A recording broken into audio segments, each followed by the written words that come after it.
1 second, I'll hit the go live button on the other end. Yeah, I just got to click on. And we are live. I think we lost Alan. Oh, we did.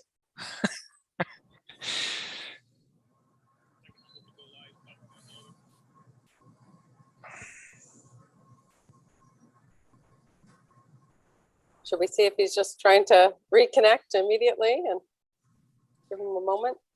Yeah. I'll watch for him at the. Chris, it's Anna. I, from time to time, have problems with my bandwidth, and I find if I just go off video for a bit, it does help, especially with the number of people on at this meeting. It's just a suggestion you can pass on to Alan. Yeah, yeah, I know he has had to do that before because he doesn't always have the best connection. So there he is. So see how he hangs in there.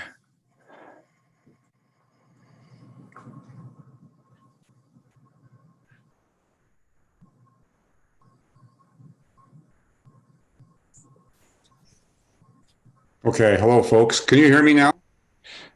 Yes. Okay, sorry, I seemed to get cut out there for a minute. I thought I was disconnected, but I think I'm back in again. So, good morning, everyone. I'd like to call the meeting to order for the Upper Thames River Conservation Authority Board for today, August the 24th, 2021. Just a few reminders. Chris Harrington is with us today, and he'll be serving as our meeting host. So if anyone has any problems with connectivity, like I just had, if you can't sort it out, please get a hold of Chris, and we'll try to keep everybody in the meeting. I know it's been a few months since we've had our last meeting, so I hope everyone had a good summer. And just a few reminders about muting your microphone when not speaking, and please use the raised hand feature. We've got determined movers and seconders. I'll be calling upon people to move and second different items. And then finally, our meeting today is being recorded live and will be put on our YouTube channel. So our First Nation territorial greeting. We will begin by acknowledging that the land on which we gather is the traditional territory of the Attawandaron, the Anishinaabeg, the Haudenosaunee, and the Lenape peoples, who have a long-standing relationship to the land, water, and region of southwestern Ontario. The local First Nation communities of this area include the Chippewas of the Thames First Nation, the United Nation of the Thames, the Munsee Delaware Nation, and Delaware Nation and Moravian Town. In the region, there are 11 First Nation communities and a growing Indigenous urban population.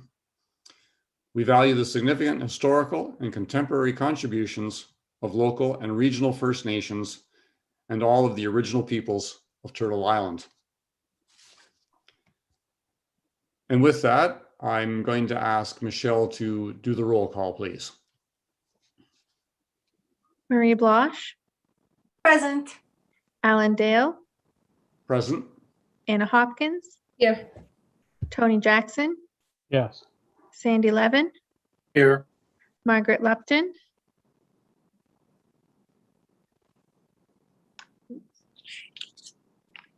Margaret. She was Margaret here. on mute. She is here, but she's on mute. I did ask her to do the unmute. So No, am I still on mute? no, you're good now. That's what I thought. No, my computer, I'm having trouble following it. I don't seem to have the control over it that I usually do. So, no, but I'm here for now. Nancy Manning. Here. Hugh McDermott. Here. Paul Mitchell. Here. I did receive an email just now from Anna Marie Murray. She's having connectivity issues, but she's hoping to be on soon. But she's not currently here. Brian Petrie. Brian? Yes, I'm here. Joe Salter, Here. Mark Schadenberg, Present. Alex Westman. I'm here. Good. Thank you very much. Looks like we have most people here, and it sounds like a few of us are having some computer issues this morning, but hopefully we'll get through the meeting without too many disruptions. First item we have here is the approval of the agenda. Moved by Paul and seconded by, perhaps I can get Anna to second that, that the Board of Directors approve the agenda as posted. So moved. I'll second. Thank you. Any comments or questions on the motion? Hearing or seeing none, I'll ask Michelle to do the roll call, please. Marie Blosh, Yes. Alan Dale, Yes. Anna Hopkins, Yes. Tony Jackson, Yes. Sandy Levin, Yes. Margaret Lupton, Yes. Nancy Manning, Yes. Hugh McDermott,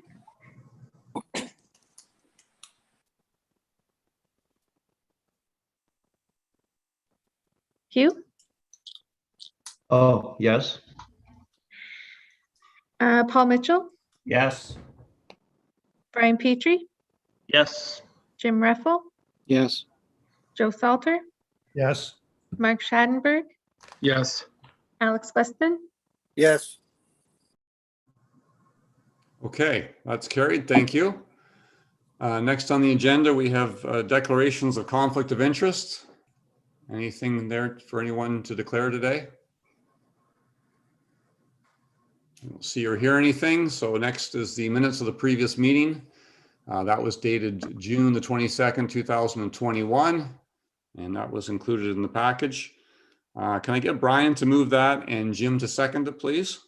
So moved. I second. Thank you. Does anyone have any comments or questions at all on the minutes from June 22nd?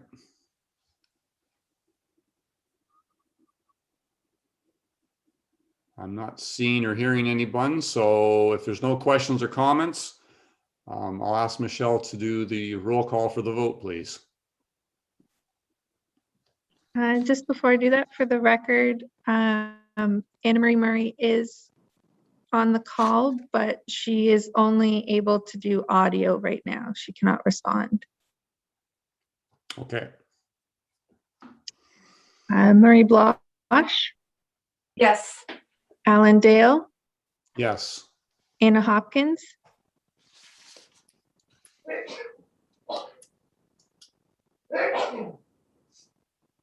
Anna, Sorry, I did say yes. Tony Jackson, Yes. Sandy Levin, Yes. Margaret Lupton, Yes. Nancy Manning, Yes. Hugh McDermott, Yes. Paul Mitchell, Yes. Anna Marie, if you could. Yes. type- Yes. there Can you are. hear me? Yes, perfect. Brian Petrie, Yes. Jim Reffel, Yes. Joe Salter, Yes. Mark Schadenberg, Yes. Alex Westman. Yes.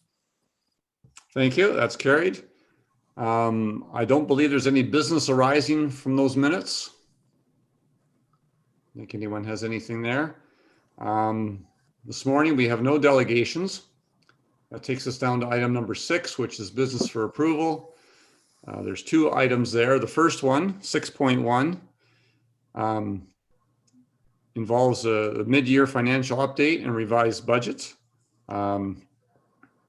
It's actually quite a small revision when you look at the size and scale of our operations and our capital budget, and throw in the complexities we've had with the pandemic and trying to know what we're doing and when we're going to open and what we're going to be able to accomplish this year. Staff have really had a difficult time, but they've managed it very well.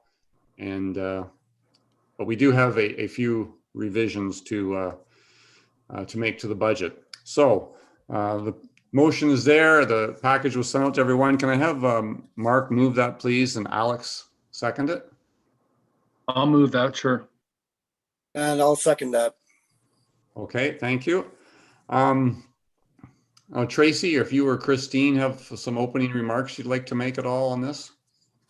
Sure, thank you. Through the chair, I'll just clarify that one of the items that was included was the completion of a consultation for a salary review.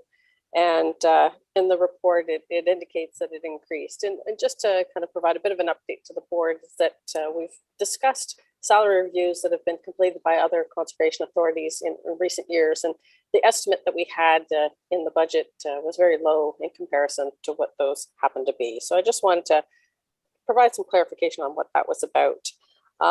Certainly, we've got a very large budget that we're dealing with, and as Alan suggested, there's been a few tweaks and shuffling here and there. And I'll let Christine provide a little bit of an overview about where some of that occurred. Christine? Thanks very much, Tracy. Can you all hear me? Yes. Okay, I see nods. I hear nods. Good morning, everybody. So as Alan said, in total, the budget hasn't changed dramatically. There's a $400,000 swing from the deficit we had projected that you approved in February to what this is showing today. By and large, what has changed is the addition of funding that we had set aside at the end of last year because it was not able to be used last year.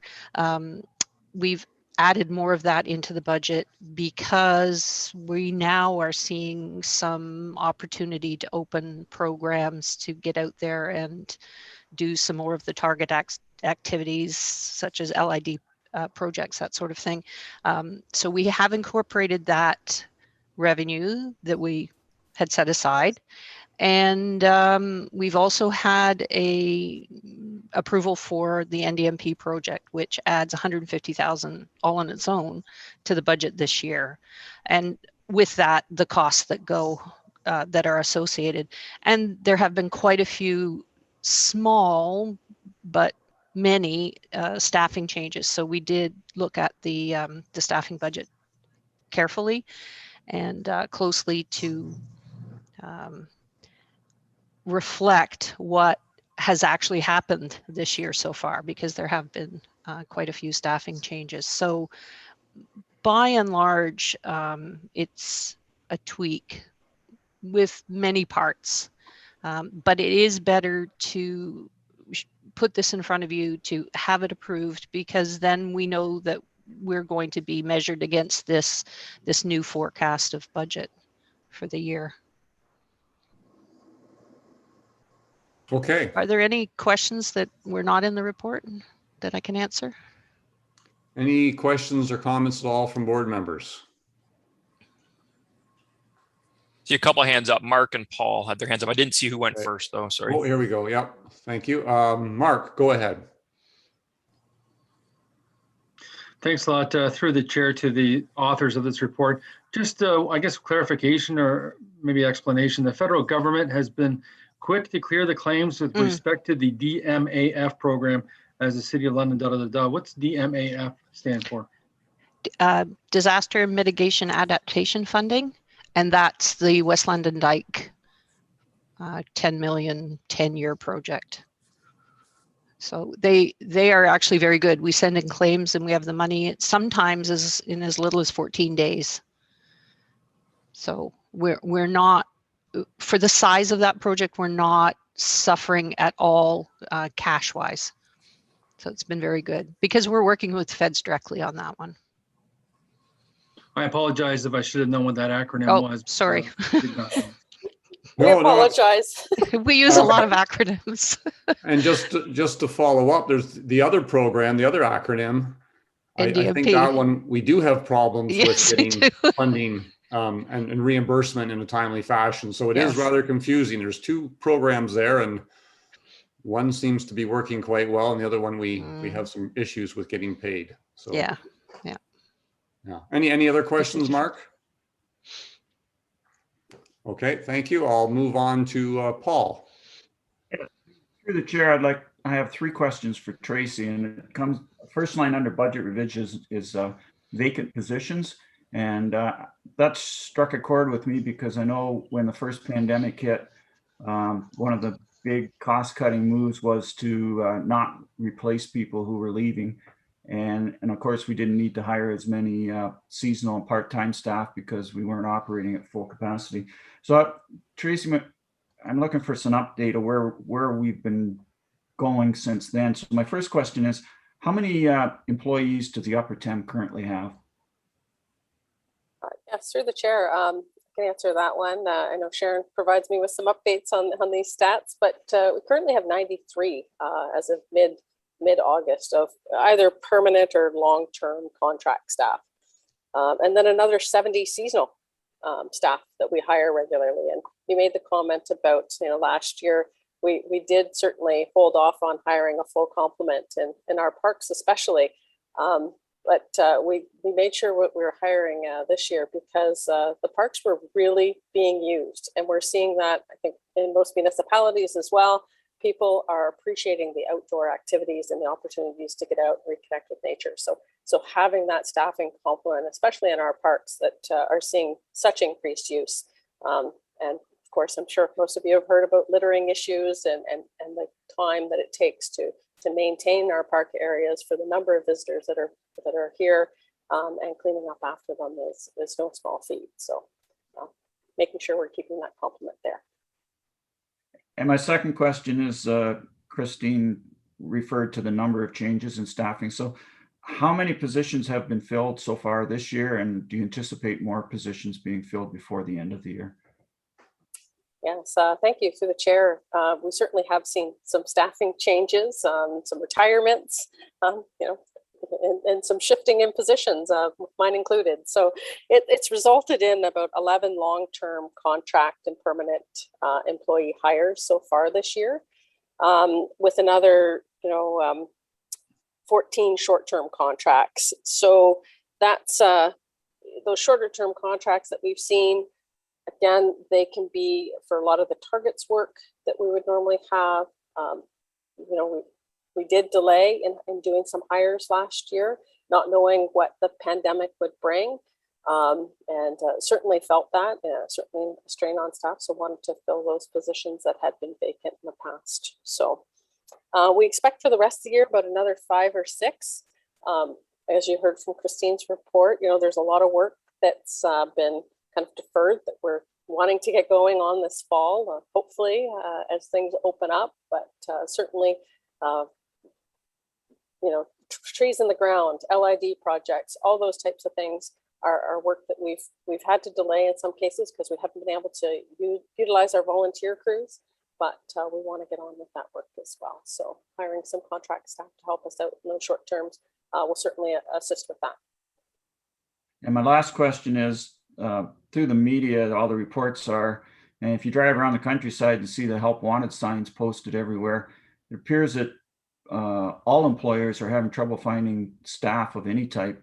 So I just wondered, number of applicants, how does that compare now to what it was pre-COVID?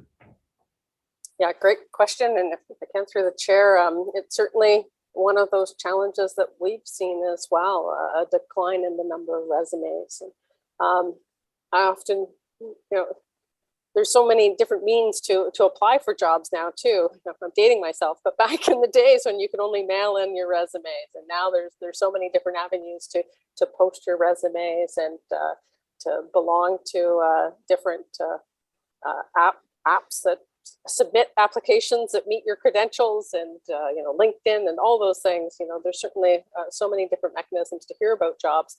But yeah, we also have seen a decline in the number of resumes received. And not sure why that is, but I'm sure we'll have to continue to look at those trends moving in the future as well.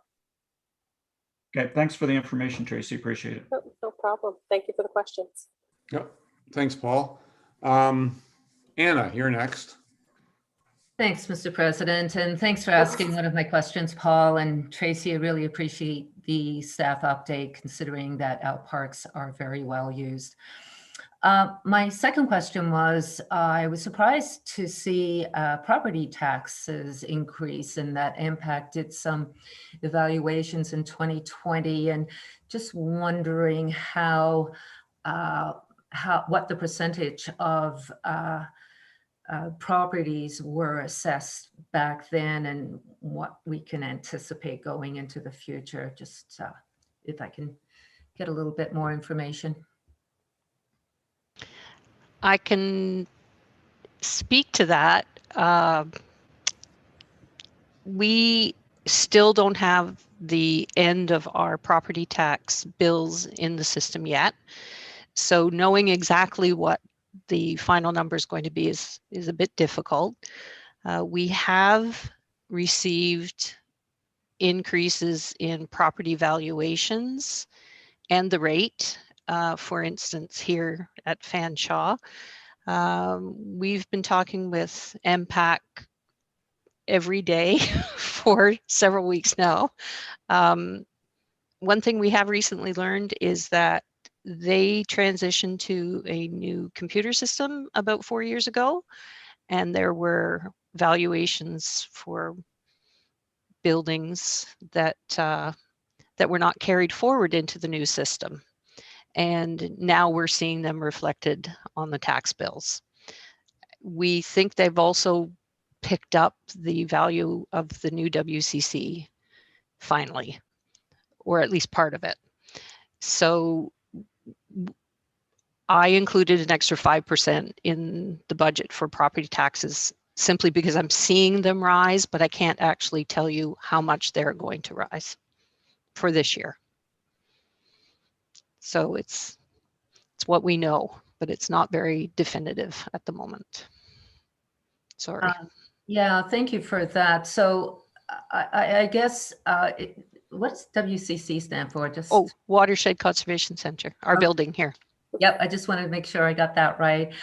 So I guess we can, it's good to know we've got that 5% built in. Obviously, we're most likely going to see more. Any reason why we were impact assessed in 2020? I thought it was across the board that no assessments would be done that year. I'm not certain that they did assessments. I believe they did, but they are, in part, we're seeing increased valuations because they've done a catch up for what they missed in the last 4-year cycle. And we're starting a new cycle this year. With MPAC anyway. So we're getting more information daily from them on those figures, but we're seeing higher values and some rates are increased this year. So thank you. And thanks again to staff for the update. It's really important that we stay on top of our budget here as we move forward. So thank you. Good, thanks. Sandy. Thank you, Mr. Chair. Through you to staff, just can you clarify for me on the NDMP, does it flow from the feds to the province and then to us? And that's one of the reasons why it's slower, or it's just a different bureaucracy? Yeah, yes, Sandy, it does. It's federal money. It's a federal program administered through MMAH, the province. I believe the delays are due to the communication between the province and the feds, because we have always submitted all information on time to have the funding received. And I believe it's MMAH and the federal department they work with that are not always on the same page. They get distracted by other things, we're told. And this was even before COVID. So, sure. But they are slowly clearing it. I believe they hope they're going to have the rest of it. What is it, 500,000 still covered this year? So okay, yeah. I mean, if I'm the province and the feds are giving me money that I'm passing along, I'm hanging on to it for a while, earn a little money on the side. Well, Yeah, it's very hard to know who to blame. Really is. Yeah, exactly. Yeah. Thank you. The other question is through the chair to Tracy is, I just wanted to be clear, you talked about a number of hirings, but I'm assuming or wishing to hope that all those numbers are simply within the original budget. It's not as if we're building up complement beyond what we approved 6 months ago. Is that correct? Yes, through the chair, yes, I confirm that's correct. We have had retirements and staff departing and replacement hires for those staff vacancies. So, and positions that were budgeted to accommodate capacity changes as well. Okay, I just wanted to be sure because Yep. somebody perhaps listening to this, not on the board, might think we're upscaling our staffing complement beyond what we had budgeted, and that's not the case at all. So thank you. Thanks for the question. Okay, thanks. Tony. Yeah, thank you, Mr. Chair. Just going through this, I guess we realized that when we budgeted last year, there were concerns that there were certain opportunities that might not get fulfilled, and that led to some of the surplus, I suspect. So anyway, my real question is understanding that and realizing realities of present day situation, and I expect we're going to continue to have challenges in the upcoming year. We're in the 8th month. We should be well into the budgeting process for 2022. I guess just wonder what the strategy is, where we are on the budget for 2022, and what we're going to use for a baseline moving forward. Thanks. Christine, do you want to tackle that one or? No, Tracy can handle that one. Oh, okay. Okay. Yeah. Yes, and strategy. Yeah, sure, the chair. This is again, I think everyone, and as you're opening your comments about this report, is that dealing with COVID through this time and constant changes, this budgeting process is more complex than normal, and wanting to approve this interim mid-year budget amendment right now, with a focus with managers as they're going through these mid-year budgets, turning their mind to the 2022 budgets as well. I found as a manager for environmental planning, I was often looking at both at the same time. Again, given the political situations that we're in, we have had to provide some early input to the City of London and their draft budget process. All municipalities are dealing with COVID as well.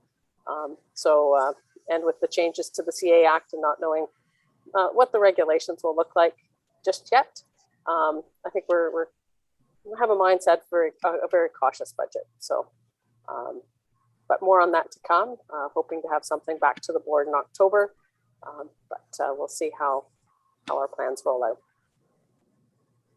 Any follow-up, Tony? No, that's good. I just want to make sure that we stay on top of next year's budget, give our municipalities a lot of time to plan, and hopefully they don't have to plan for much change. So thank you. Okay, thanks. Mark. Yeah, really unrelated to my original question from the chair through to whoever can answer the question. That might even be more of an engineering type question. I noticed in the Piddock Dam, the approved budget has been reduced by, without my quick math here, probably almost 40%. Want to know why that was, or what's getting eliminated, or something getting pushed into 2022? What the scenario is on that, or what maybe we're missing for maintenance work this year.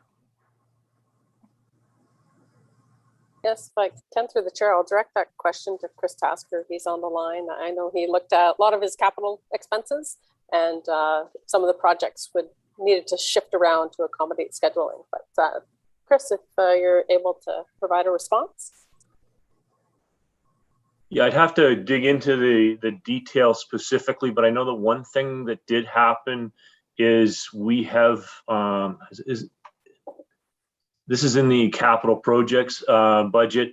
So we're working in partnership with the City of Woodstock on an access project over the embankment across the structure. And one of the parts of that project that we're carrying is erosion work. And we through that process with the city, that work was tendered. So we had revised cost estimates. So much better information could be reflected at this point than previously when we were budgeting. Okay, any follow-up, Mark? No, thanks for the answer. That's fine. Okay, good, thank you. I'm not seeing any other questions at all. Any hands up?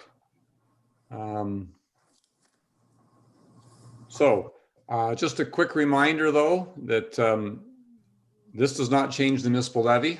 Municipal levy's been set, but because this is a budget related vote, it is a weighted vote, just to be clear. And I'm still not seeing or hearing any other questions. So with that, I'm going to call for the vote and have Michelle do the roll, please. County of Oxford, Alan Dale. Yes. County of Oxford, Margaret Lupton. Yes. County of Oxford, Paul Mitchell. Yes. County of Oxford, Brian Petrie. Yes. And County of Oxford, Mark Schadenberg. Yes. City of London, Marie Blosh. Yes. City of London, Anna Hopkins. Yes. City of London, Sandy Levin. Yes. City of London, Jim Ruffle. Yes. Lucan Biddulph, Alex Westman. Yes. Thames Center, Alex Westman. Yes.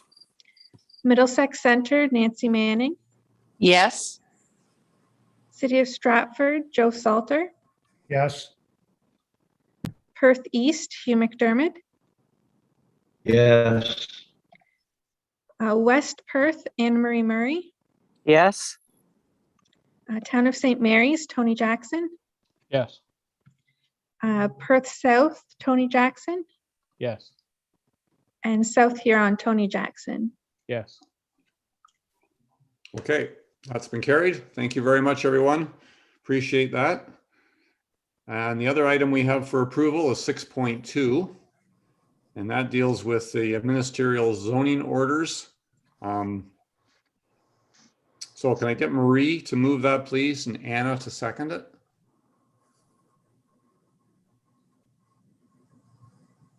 Marie? I can't, I couldn't unmute myself. Oh, okay. But I happily move it. Thank you. And I second. Anna will second that. Thank you very much. So it's report is there for the directors. This is just a matter of being prepared ahead of time. We have seen where these ministerial zoning orders have come down, and the tight turnaround time that CAs are faced with. So we want to be prepared as much as we can. We already dealt with it a few months ago when we did the fee increase. We've covered that part. So now this is the next piece of the puzzle. So I'll turn it over to Tracy and to Teresa to speak a bit more about this and answer any questions. So Tracy? Sure. I just wanted to emphasize that we really felt it was important that not only do we have that legislative responsibility under Section 28 of the Conservation Authorities Act, but then we also have our strategic plan objectives and advocating for those natural heritage features.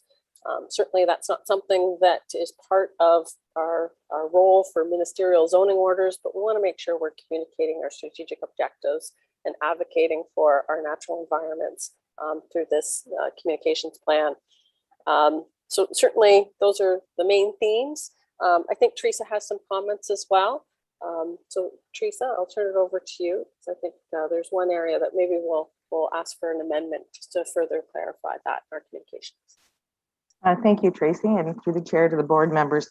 I really wanted to say thanks so much to Sandy, who obviously read through this with a fine-tooth comb and had a great a suggestion, and our suggestion is right actually within the recommendation in the kind of almost wording that we are actually trying to get pre-approved by the board.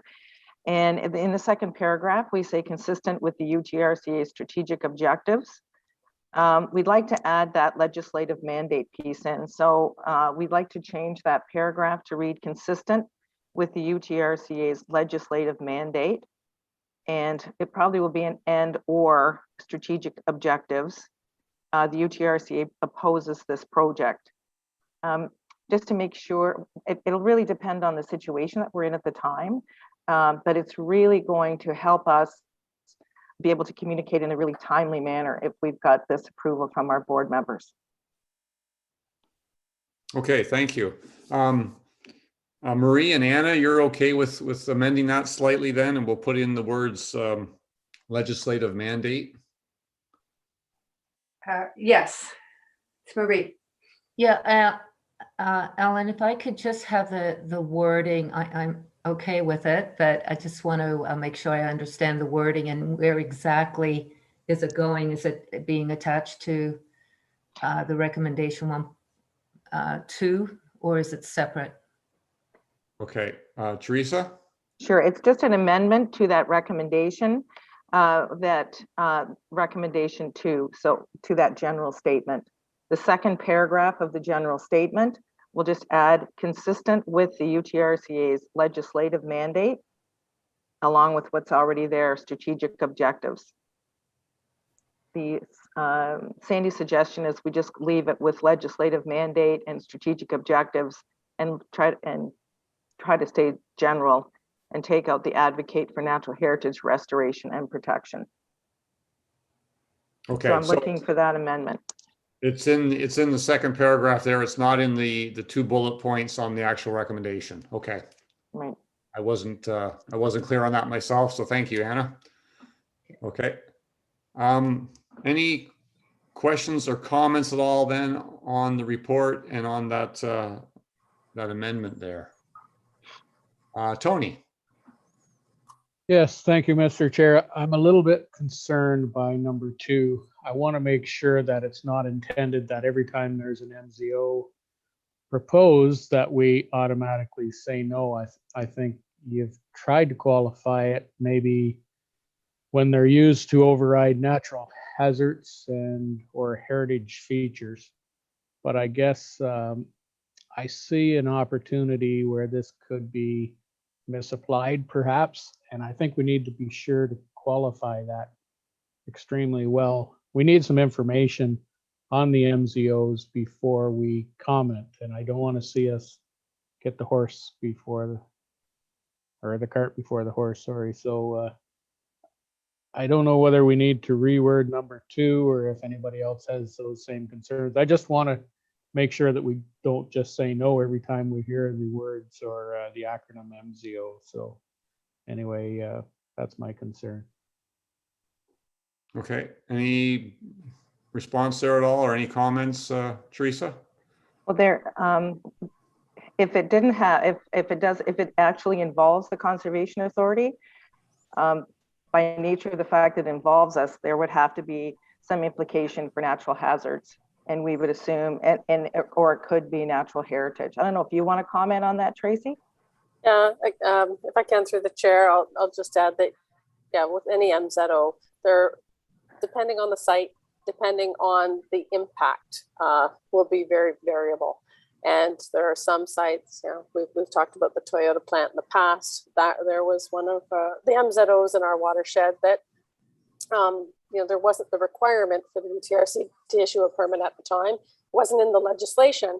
However, what was being proposed was a minor intrusion into hazard and heritage areas, and we worked with the proponents to compensate for that.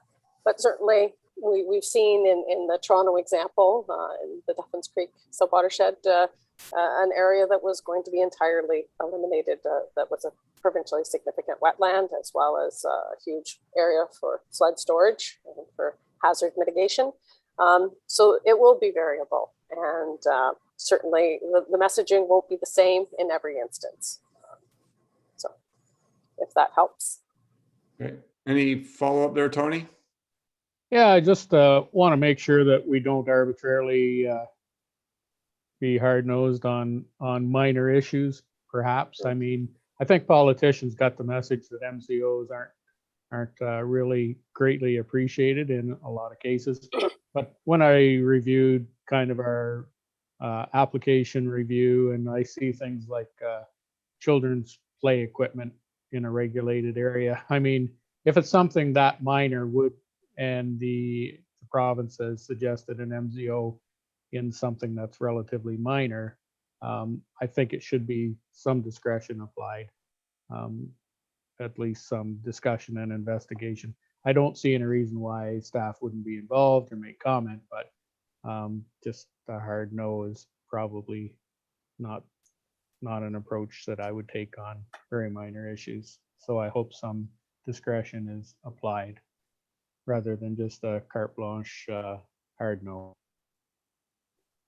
Yeah, very good. And yeah, I think we can, staff are very well experienced in this. I think we can trust them to know the appropriate response, whether it's a major or a minor event, and respond appropriately. So Anna, you're next.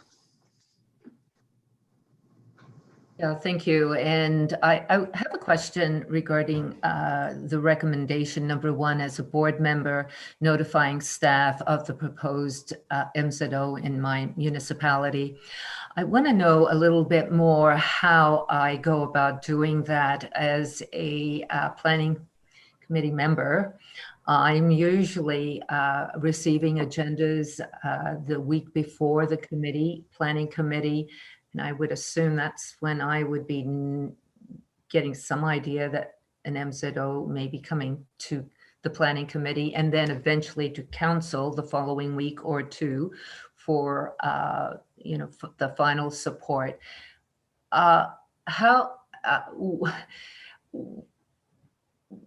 Depending on council's resolution, would I then just notify Upper Thames? I'm just trying to see what's the best way moving forward with me notifying UTRCA. Okay, who wants to tackle that one? I can answer that to the chair. We're really looking for a heads up. This is just an early warning system so that we can get organized. If even to determine internally really early, is this something that we're even going to be involved with? So that's really all that is. We are trying as staff to make sure that we are reviewing what's going on with our municipalities too, and so that we are looking also. But we know that the board members are likely to hear about things maybe before us, and even a call into our planning unit or into Tracy to say this looks like there might be some implications for us, because it does mean a huge reallocation of resources, because we are expected to be able to be extremely flexible and make sure that we get that information together as soon as possible. Yeah, thank you for that, Teresa. So you're looking for any kind of information. It doesn't really have to be a resolution from council. It's just getting a heads up as to possibilities, even though they may not happen. It's just giving you the heads up. So even though it may not happen, I'm still passing on that information to you. That would be wonderful. Okay. If I can add through the chair as well, one of the things that we've heard from some of the GTA not municipalities, but the CAs in dealing with their municipalities is that some municipalities and the planning staff there have been able to give the conservation authorities a heads up in advance of when things were coming to their planning committees or even to council, depending on the circumstance.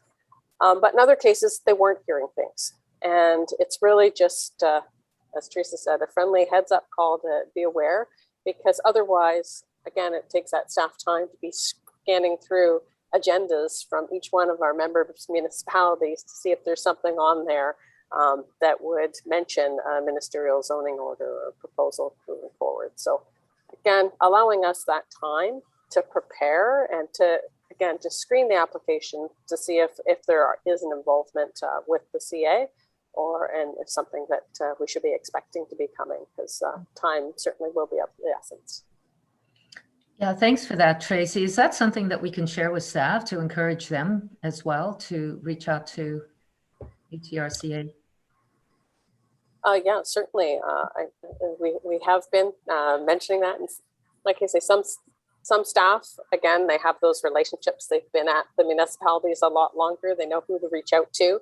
But in other areas, we have like brand new planners in those positions.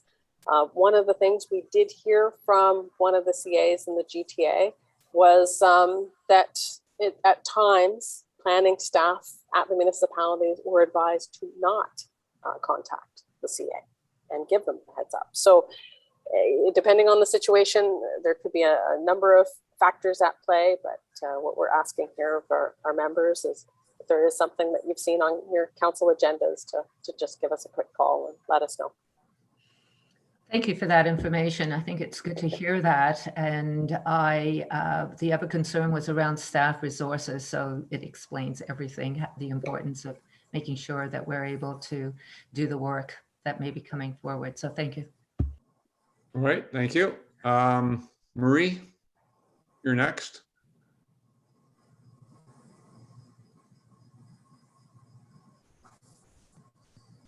Okay, thank you. I seem to have problems unmuting myself. But thank you very much. And through you, I guess it's kind of a sad situation that we have to be kind of giving a heads up and trying to use some kind of informal communication process in order to deal with this. At what point in the procedure would the Upper Thames staff be officially notified about that one of these MZOs had been applied for? If I can answer that through the chair, that's a great question, because I haven't seen it yet, but the procedure that is in place, I'm not certain how that works yet. This is all very new. I understood MMAH was proposing a session for municipalities. Conservation authorities haven't had that session yet. It might not have even been yet. It might be in September sometime. So again, these are the same questions that we're having. What is the formal process for these? We know that the ministerial zoning order, the request has to come from a municipal council to the Minister of Municipal Affairs and Housing, and then they would make a decision on that. Again, when these requests go to council, we're not certain if they're going to be approved or not either. Again, this is just about getting some early information to be prepared, consider it almost pre-consultation on files that we actively are involved with. Sometimes those consultations result in nothing happening or a change in land ownership, but it's to be able to provide that information early on in a timely fashion so that decision makers can be informed as well. Okay, thank you. And I guess just to follow up, what has the experience with the Upper Thames been with these so far? I mean, yes, I can answer that. We have had ministerial zoning orders in our watershed in the past, but not since these more recent changes that require the Conservation Authority to issue a Section 28 permit where ministerial zoning order has been issued. So we haven't had that. We've certainly heard a few rumors. We've been given some heads up, but we haven't seen one in this new framework that's being applied. okay, thank you. And then finally, I guess I was looking at the wording of this as well, and I was initially taken a little aback with the second paragraph that says opposes the project. I think it might be more accurate to say opposes the process and has concerns about the project. I don't know if that makes any real significant difference, but it does kind of maybe take away from that idea of, well, it's just a knee-jerk reaction to oppose the entire thing. I don't know what anyone else might think of that, but I would throw that out there as a thought. Yeah, well, certainly it's been noted we don't want to be heavy-handed in a blanket response, but each application is unique, and staff would have to look at it and see if it's a minor or a major, and see if it, chances are if it's come to us, then we're pretty much guaranteed it does involve a hazard land or a natural heritage feature, but staff can certainly look into it and make the appropriate call there. If I can comment, just through the chair, I just in speaking to Toronto and authorities that have gone through, kind of similar situations, the issue becomes one of the community not wanting the project, or the people who are opposing the project expecting the authority to stop it somehow, and not really understanding our role and responsibilities within this MZO process, in that, we are required to permit the activity regardless of how the authority may feel about it in terms of our legislative mandate and our strategic objectives. That's really, the communication is trying to be clear about, we may not be agreeing with the project, and if you don't like it, here's where you need to send your communication to it. It'll have to go to MMAH, and this is, it's kind of trying to be clear to the public and to others that we have to follow this process, even though the organization may be opposed to the actual project and the process. Okay, thanks for that clarification, Teresa. Next we have Paul. Yeah, I just want to make a comment back to Tony and Marie's comments about concerns about that second line. And the way I read it, says opposing MZOs when they're used to override natural hazard or heritage features. Clearly it defines that we're not going to be against every MZO that comes along that has to meet that criteria as to something that we normally would not permit. And so the way I understand the statement is just a way for the Upper Thames to be on the record to say that if there's an MZO being issued on this project, we're going to have to give the permits because we are not allowed to not give the permits, but we're doing so under protest. So I don't have any concerns with approving the recommendation as it's written. Okay, thanks, Paul. Mark, you're next. Thanks a lot. I think some of this has to do with, I do have a question when I'm done my speech here, I guess.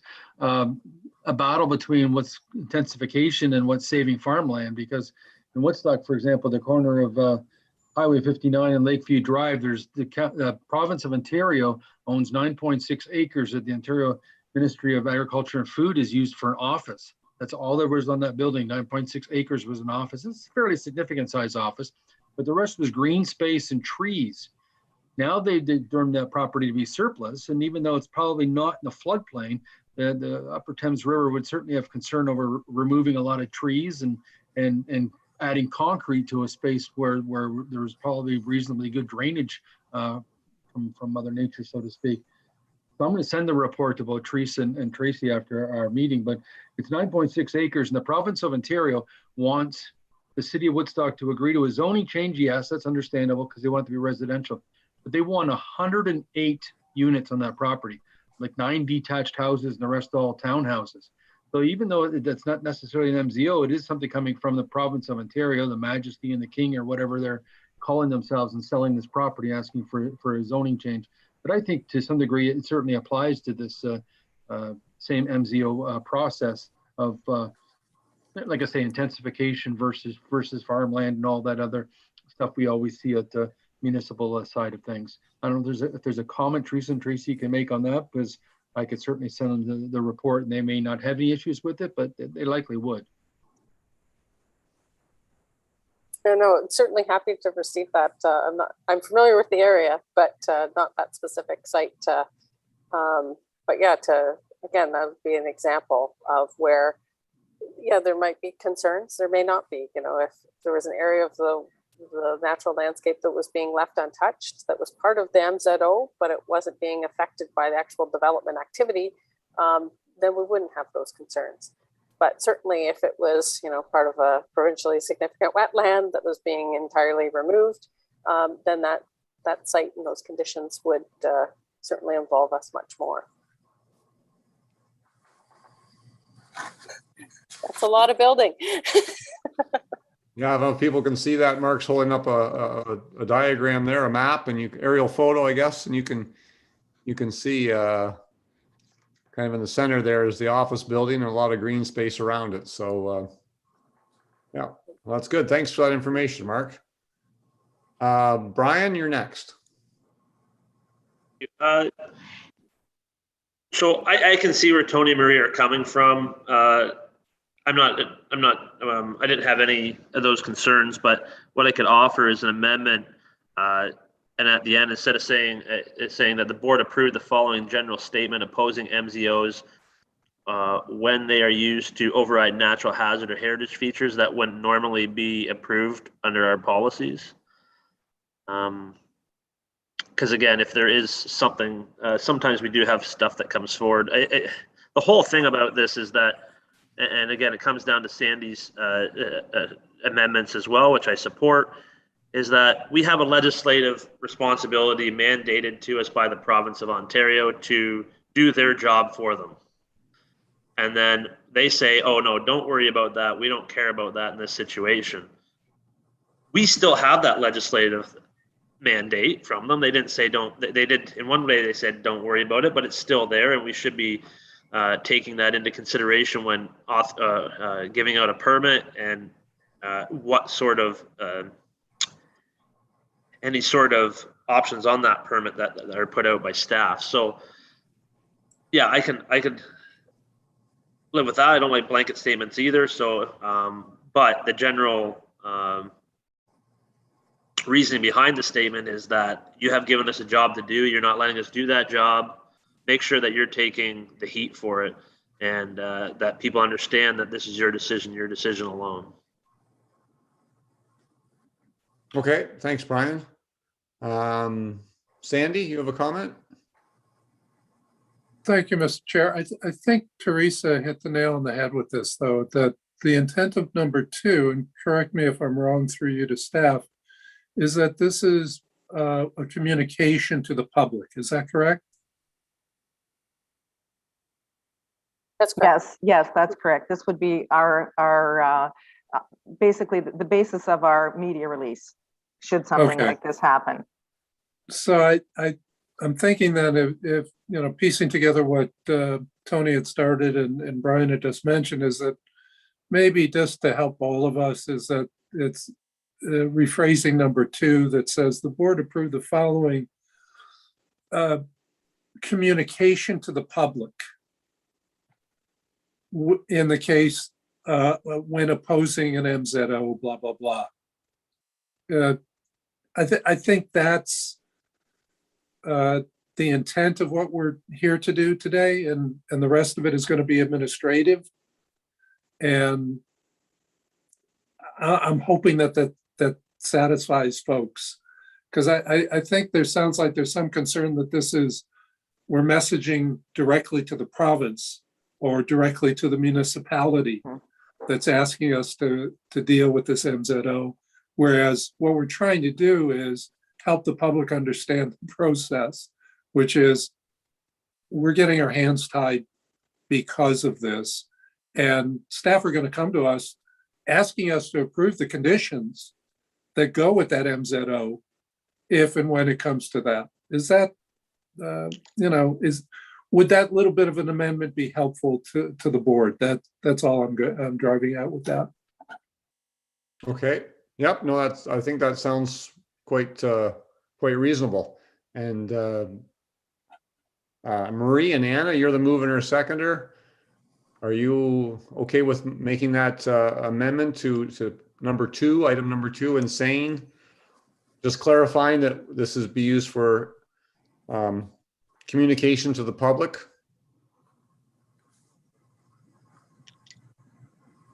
Marie?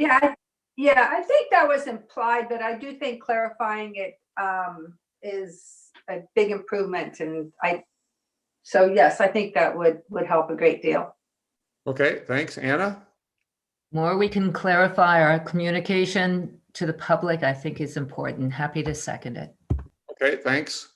Yeah, just so we're clear on that this isn't going to be a, as they say, a blanket comment that we're going to send to the province. This is something that's communication to the public, and it's only used when the MZO is going to override a natural hazard or a heritage feature. So. Yeah, that makes it much more, sorry to jump in, but yeah, good. Make it much more clear. So thank you, Sandy, for suggesting that. Okay, very good. And yes, thank you, Sandy. I'm not seeing any other questions and comments now. So we have an amended motion. We've made a couple of changes, added a few words there in item number 2 about stressing its communication to the public.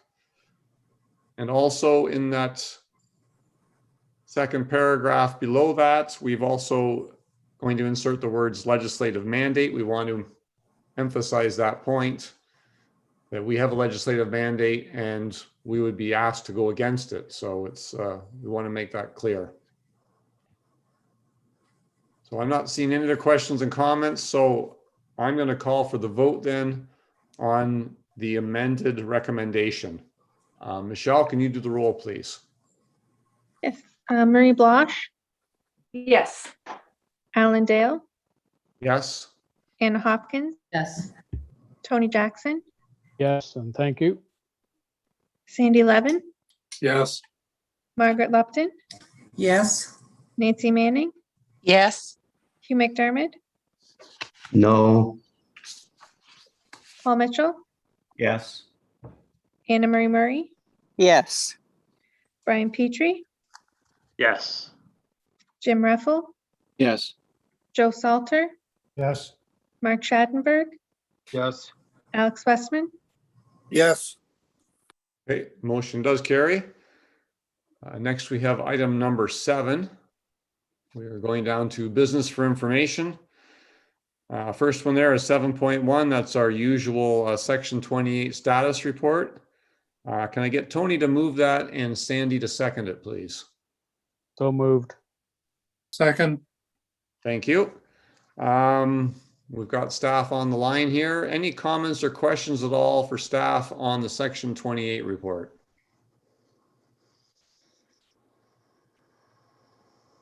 I note there's a fair bit of activity and staff have certainly been busy over the summer. Lots of, I'm sure everyone's seen it in their municipalities, lots of construction activity. Tony, you're first. Yes, thank you.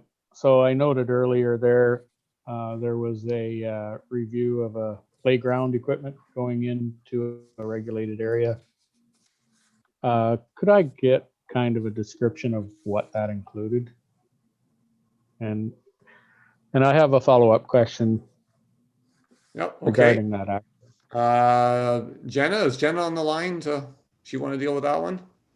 Sure. I'm not familiar with this one. Sorry, through you, Chair. I'm not familiar with this application. Tony, can you point out which one on the table it is? Which regulation handled it? I think it was in West. Okay, yeah, I see it there now. Proposed playground equipment installation. Right. Yeah, so that was Jessica Schnaithman. Is Jessica on the call this morning?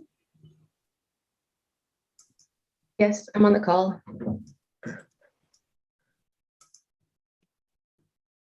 Do you have any, I know it's off the top of your head, Jessica, are you remember the details of that application and what that involved? Yes, it was small playground set, just typical. I'm set back from the water course, so an appropriate amount. Okay. So Very thank you. Yeah, thank you, Mr. Chair and staff for that. So my question is, I guess, I don't understand or I have a hard time to understand why we need to issue permits for stuff like that. And I know we're evaluating that process, but at the same time, so I'm involved with projects on a regular basis where we plant trees in the regulated areas of the watershed.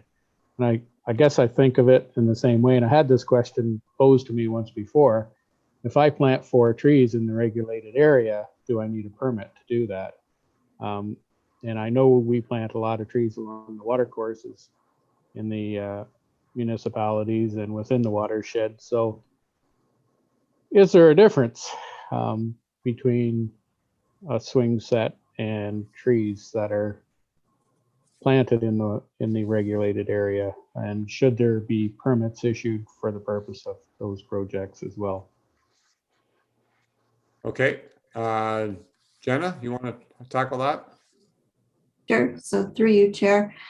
I think, depending on the nature of the playground equipment, I mean, our policies don't really support development in hazard areas. So if it is a hazard, we would want to see what the plans are. We certainly wouldn't want to support any kind of development within a hazard. So that would include playground equipment. We want to make sure that a playground's installed safely in an area outside of a hazard.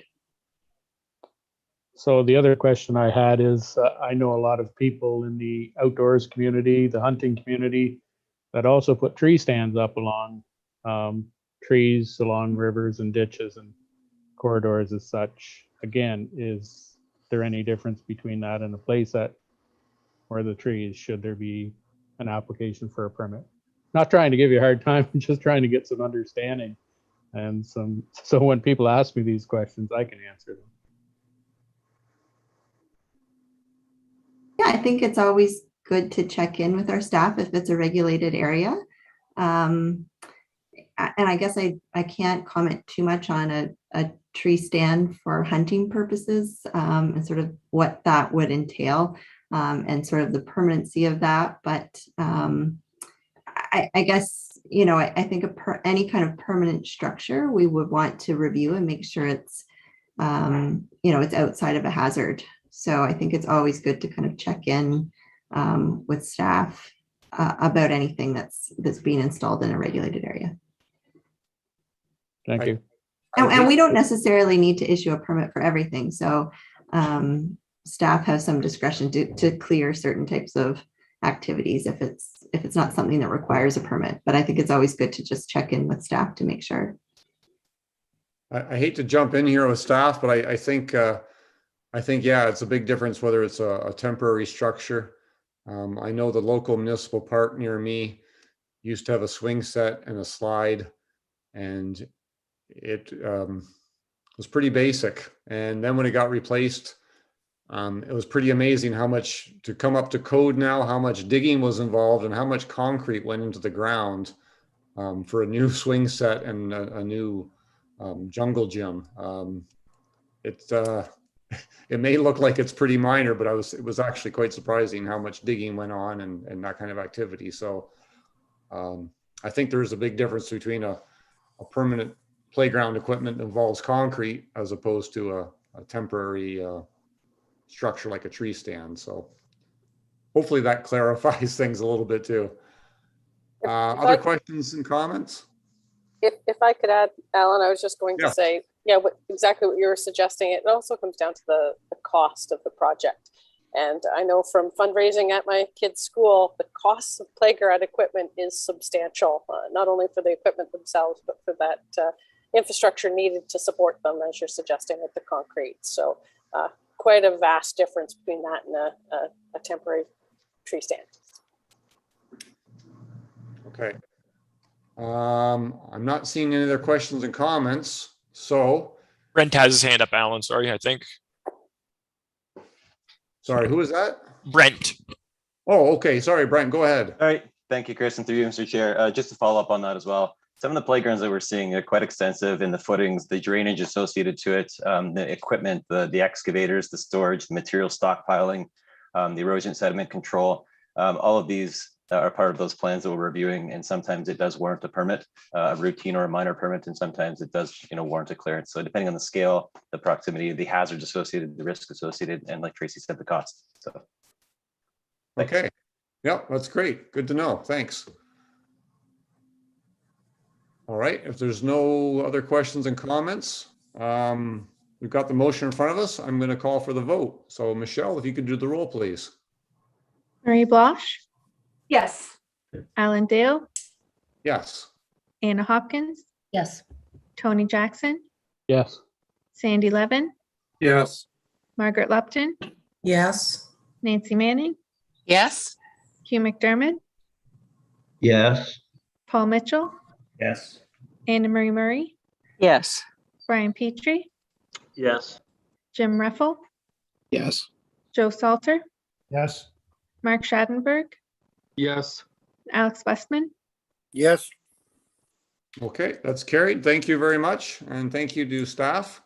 As I said, it's a lot of activity going on out there. And even if the number of applications may not seem that much, some of them are quite extensive, involve a lot of staff time, and certainly keeps our staff busy.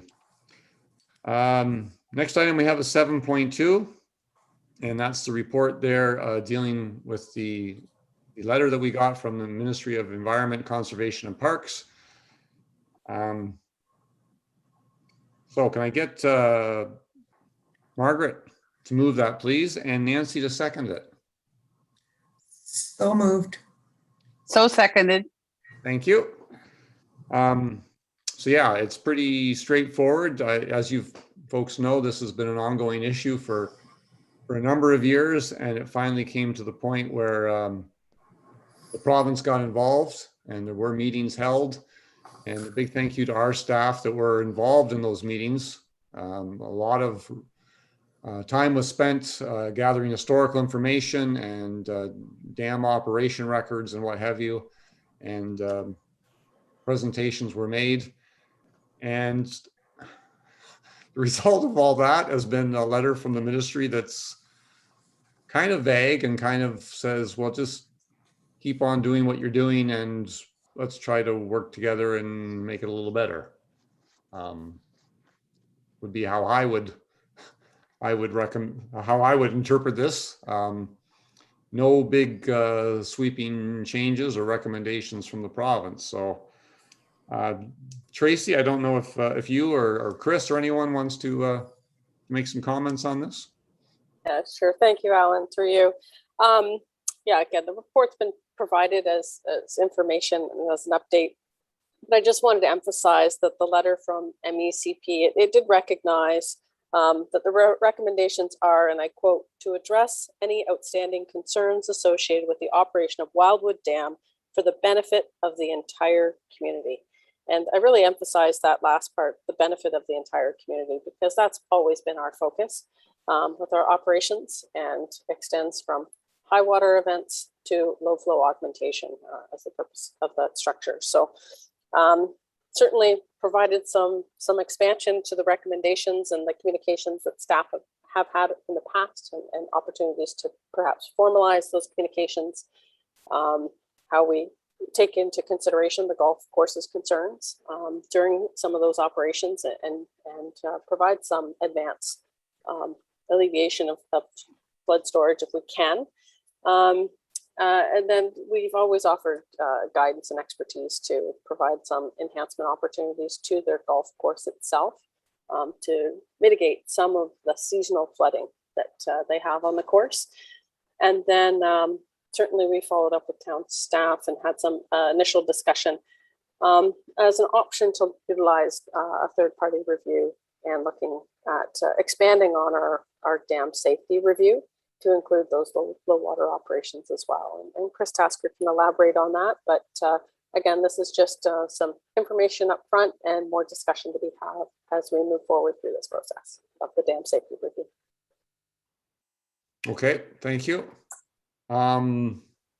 So any comments or questions at all then, either for Tracy or for Chris? Okay, here we go. Sandy? Thank you, Mr. Chair. Through you, either to Tracy or Chris, can you help the board with understanding what, I don't know, the change in the scope of a dam safety review versus something larger than that, which is kind of contemplated in recommendation 4, and what impact that might be in figuring out what the budget is for that particular project for 2022. Yeah, I can certainly start through the chair. Budget is a factor, of course, but also experience and understanding of the structure. Any consultant that would be engaged through the dam safety review would have to have a very thorough understanding of the dam operation, and being able to build on that experience and have that experience to then apply the low flow augmentation kind of standards and procedures that we follow. The two really go hand in hand. So kind of having a separate review that the province suggested consider doing, I'll point out that word, but having that type of review would probably be much higher costs and involve kind of a duplication of effort in that understanding the structure themselves. Certainly, Chris, I'll pass it over to you if you have anything else to add. I should point out that this is really early in the process of scoping what we're talking about here. And we've really just identified that there's an opportunity because we're looking at how the inflow design floods, the very, very, very high floods get routed through the dam, to take a look at a few more events and how those would be considered, as opposed to a full and complete review of the operations. We don't want to hijack the dam safety review, which is really focused on safety. It's much broader than the hydrotechnical aspects of it. Goes into the geotechnical, it's mechanical, electrical. It covers the full gauntlet of things. We don't want to significantly affect that scope, but we feel that there's an opportunity to take a look while we're routing these large flows through the reservoir to possibly consider and verify, because that the smaller events are not adversely affecting the flood risk reduction for the St. Mary's, which seems to be what the golf course is suggesting, that the way we're operating it is affecting the flood risk reduction. And really I think that's the area that we have the opportunity to focus on through this and get an external opinion on basically what, a difference in opinion between what our own staff are saying versus what the proponents, the golf course, is saying. Okay, so through the chair then, I'm just thinking, I mean, for me, it'd be helpful. I don't know how the rest of the board feels, but when you send that dam safety review out for tender, and if there's this extra part of it that wouldn't normally be there, I think it's important that we separate out the cost in the tendering, find out what it is. And frankly, if there needs to be cost sharing arrangements, there have to be cost sharing arrangements, because it's not something we asked for. And it's also technically not something the province is telling us to do, because it's something that is for consideration. So I know I'd appreciate, being able to make a decision on if we're going to do both parts of it, because it sounds like from Chris's explanation that it is really a second part, not only a dam safety review, but there's something else attached to it. So I'm really hopeful that we have an opportunity to discuss the costs of doing that second piece. Thank you. Mr. Chair, if I could maybe respond to that. So we have to be very careful especially when it comes to funding these things, and Sandy has suggested separating those costs out. I would point out that an operations review, a full-scale operations review, is not something that WECI would fund. Whereas the dam safety review is something that WECI would fund. So that's one of the reasons why I'm wanting to make sure that the scope of this isn't shifting more to that operations review. Being able to separate those costs out is something that we can consider through the request for proposals process, so that we have that separated out as an additional item. I think that is manageable. Okay, that's good. Thanks. And yeah, if it's something that wouldn't qualify for WECI funding, then yeah, it's an important point as to how it is going to be financed, and if they're in fact are able to have a cost share arrangement to pay for that. So yep, that's good. Tony, you're next. Yeah, thank you, Mr. Chair. So in reviewing of this, the first thing I saw was that we really should have a timeline with further refined scope as to who's going to be participating in the dam safety review. And I'm also glad that Chris brought up the full operating procedure because there are two distinct items in my mind as well. The dam safety review, which we had already planned to be initiated in 2022. I don't think that was motivated specifically by this letter from the ministry, or maybe I'm wrong, but the information we received as directors would suggest that this was already in the plan. The general operating procedure that Chris had referred to is a totally separate item. And to be quite honest, so I received some information a few months back, and quite honestly, our standard operating procedure for that facility is decades old and is due for a review. And I think we're obligated to do that with the impacts of climate change or weather events and so on and so forth. And I think that's critical to the standard operating procedures moving forward. I don't think we should think that this is all based on the golf course needs or requests either. I think this is incumbent upon us to make sure that we satisfy the needs of all the stakeholders downstream, including the town of St. Mary's and their concern for water events. It's not strictly for the golf course. So I believe we certainly need to go into a full operating review of the facility, as well as we need to do the dam safety review, which is two totally separate items in my mind.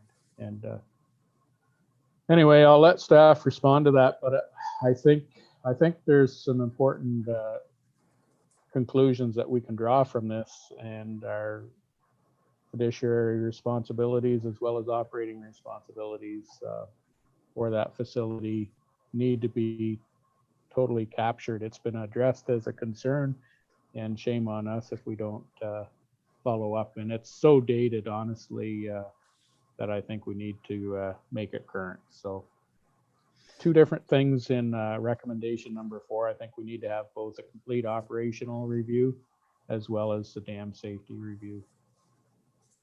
Thank you. Okay, thanks. Chris, did you have any response there at all, or?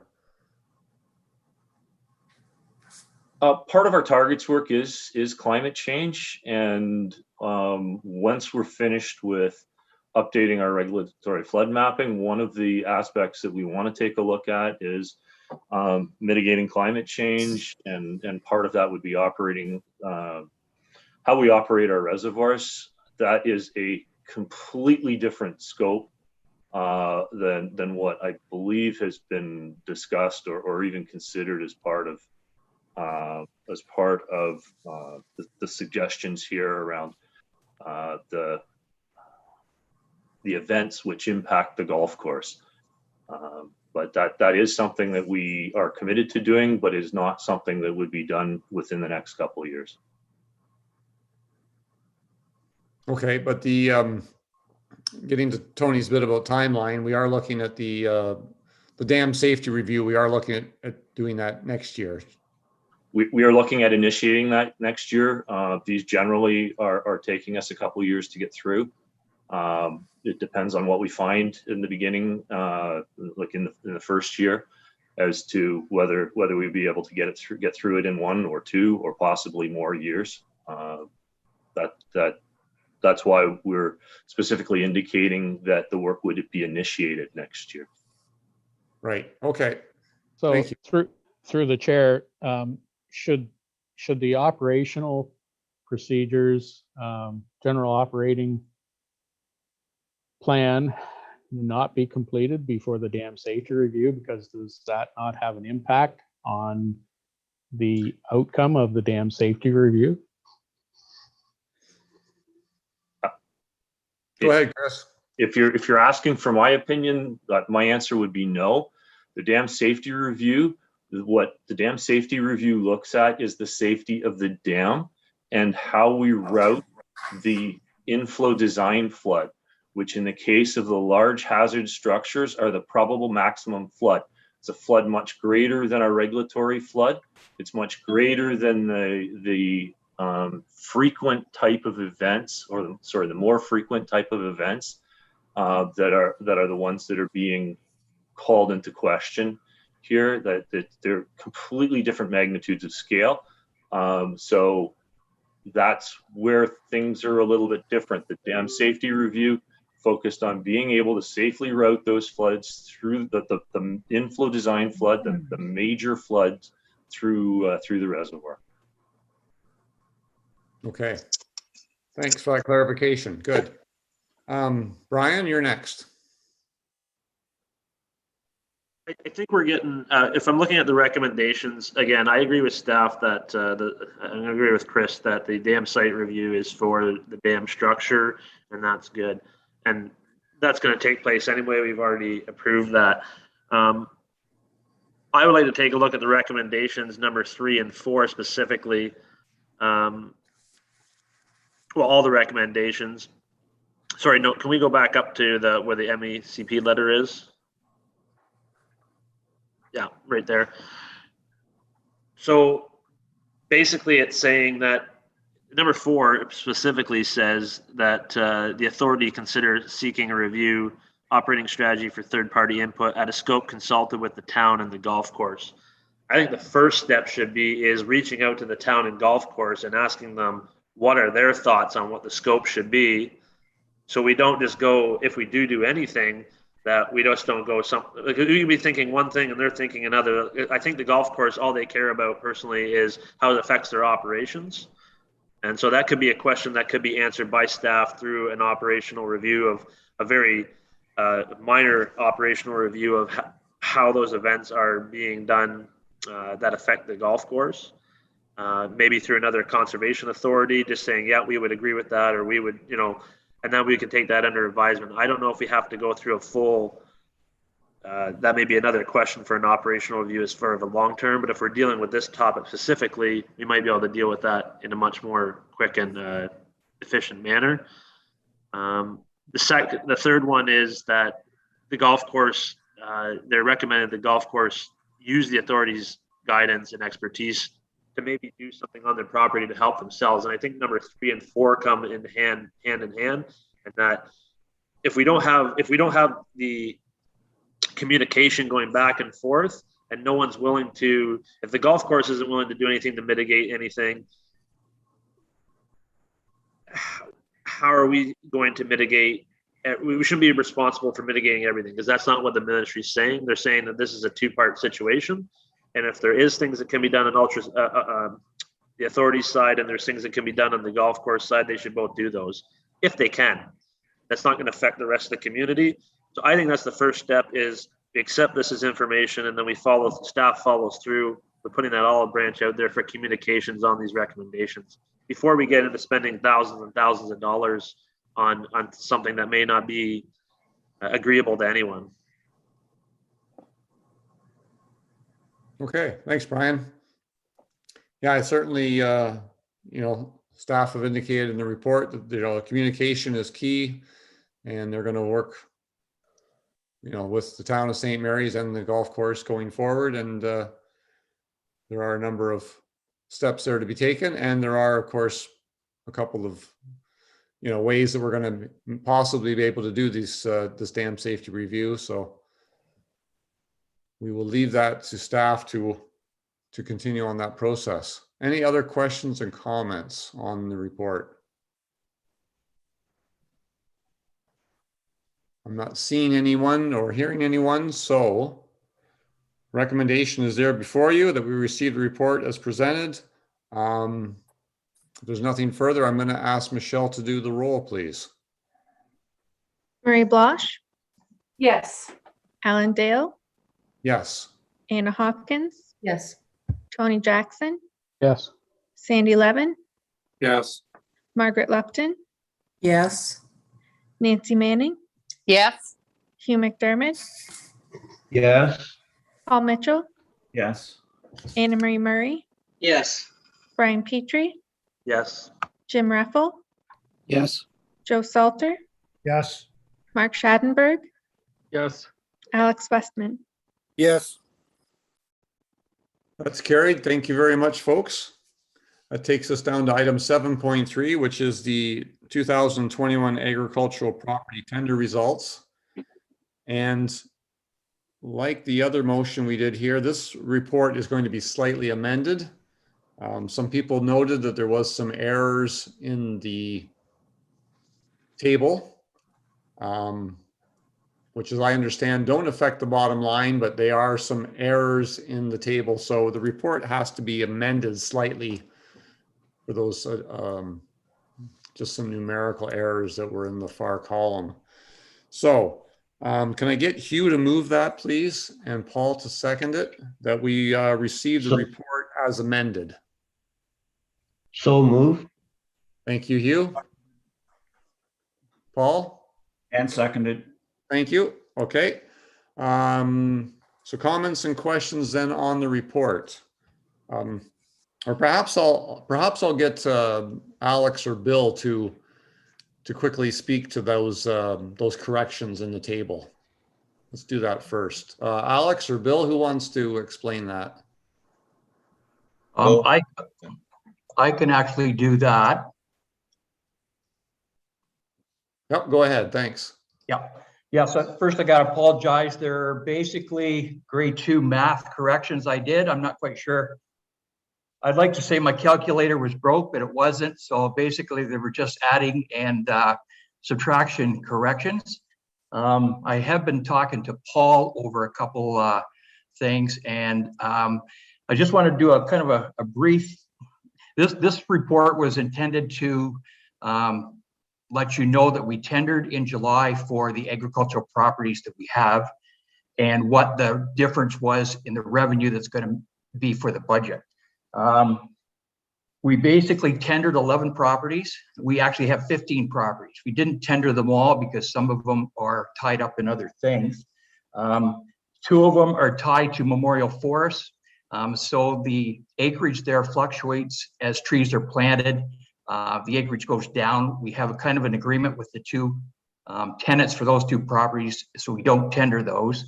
Another one is in the process of retirement, so we didn't tender that. And a 4th one was landlocked, so we don't tender that. The one that's landlocked is in the Glengowan area. And basically what we do is we take the adjacent properties and do an average, and that's suitable for the tenant on that one. So you'll notice the Glengowan properties are actually the highest, 427 and 400. So basically the one we didn't tender, the average that they're going to be paying for the next 5 years is $413.50. And I've talked to that person and they're fine with that. So there is a difference of about 25,000 in those figures. And the rent from the 4 properties we did not tender makes up that 25,000 difference. Just to try to get all those to jive out there. So if there's any other questions, we've got about 1,130 acres we tender out in 15 properties. We do it every 5 years. So this is the last year of the existing lease. A letter has been sent out to all the bid winners notifying them of their bid and their acreage for the next 5-year term starting in 2022. And that will go for a 5-year term, and then it will be tendered again. It's tendered in July. That seemed to be the best time in talking with the tenants, kind of be after planting, before harvest. That seemed to be a good time for them. So anyway, if there's any questions anybody has, I'd like to see if I could answer those. Thank you. Good. Thank you very much, Bill. Appreciate that. So first we have Paul. Go ahead, Paul. Yeah, as Bill, excuse me, as Bill mentioned, we did share some emails yesterday and he gave me some information. And I appreciate that he updated the chart because the math just didn't work for me. But and also his explanation of where the other $25,000 in total rental comes from. I think significant increases in the rental income per acre. Combination of good management by our staff, but also a bit of good luck in that the price of corn, wheat, and soybeans has been at the best it's been in about a decade for the last number of months. And farmers are the best recyclers out there, because especially money, because as soon as we get some money, we recycle it back into the economy, and that's what these farmers are willing to do. So my two questions for Bill were, are these contracts signed, sealed, and delivered, or where in the process are we? I can answer that too. Like I said, we opened the tenders in July. We actually reviewed them with Brad and his staff. What we do is we actually look at the prices. We also look at the submissions for the cropping plans. We did refuse a couple high bids based on what they said they were going to do to our land. It wasn't agreeable to what we sent out in the package for what we'd like to see happen on the land environmentally.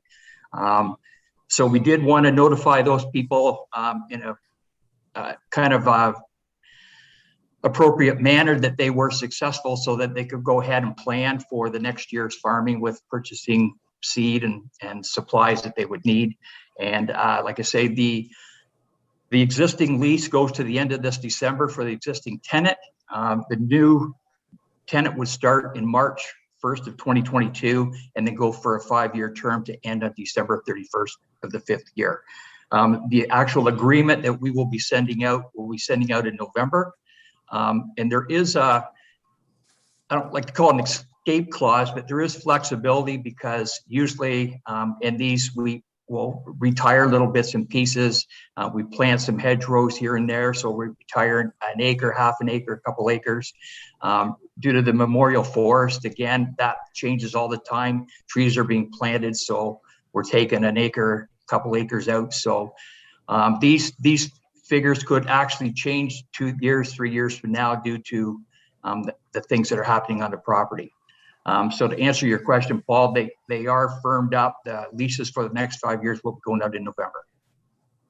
Okay, thanks, Bill. And my other question is, are the names of the people that are successful public information?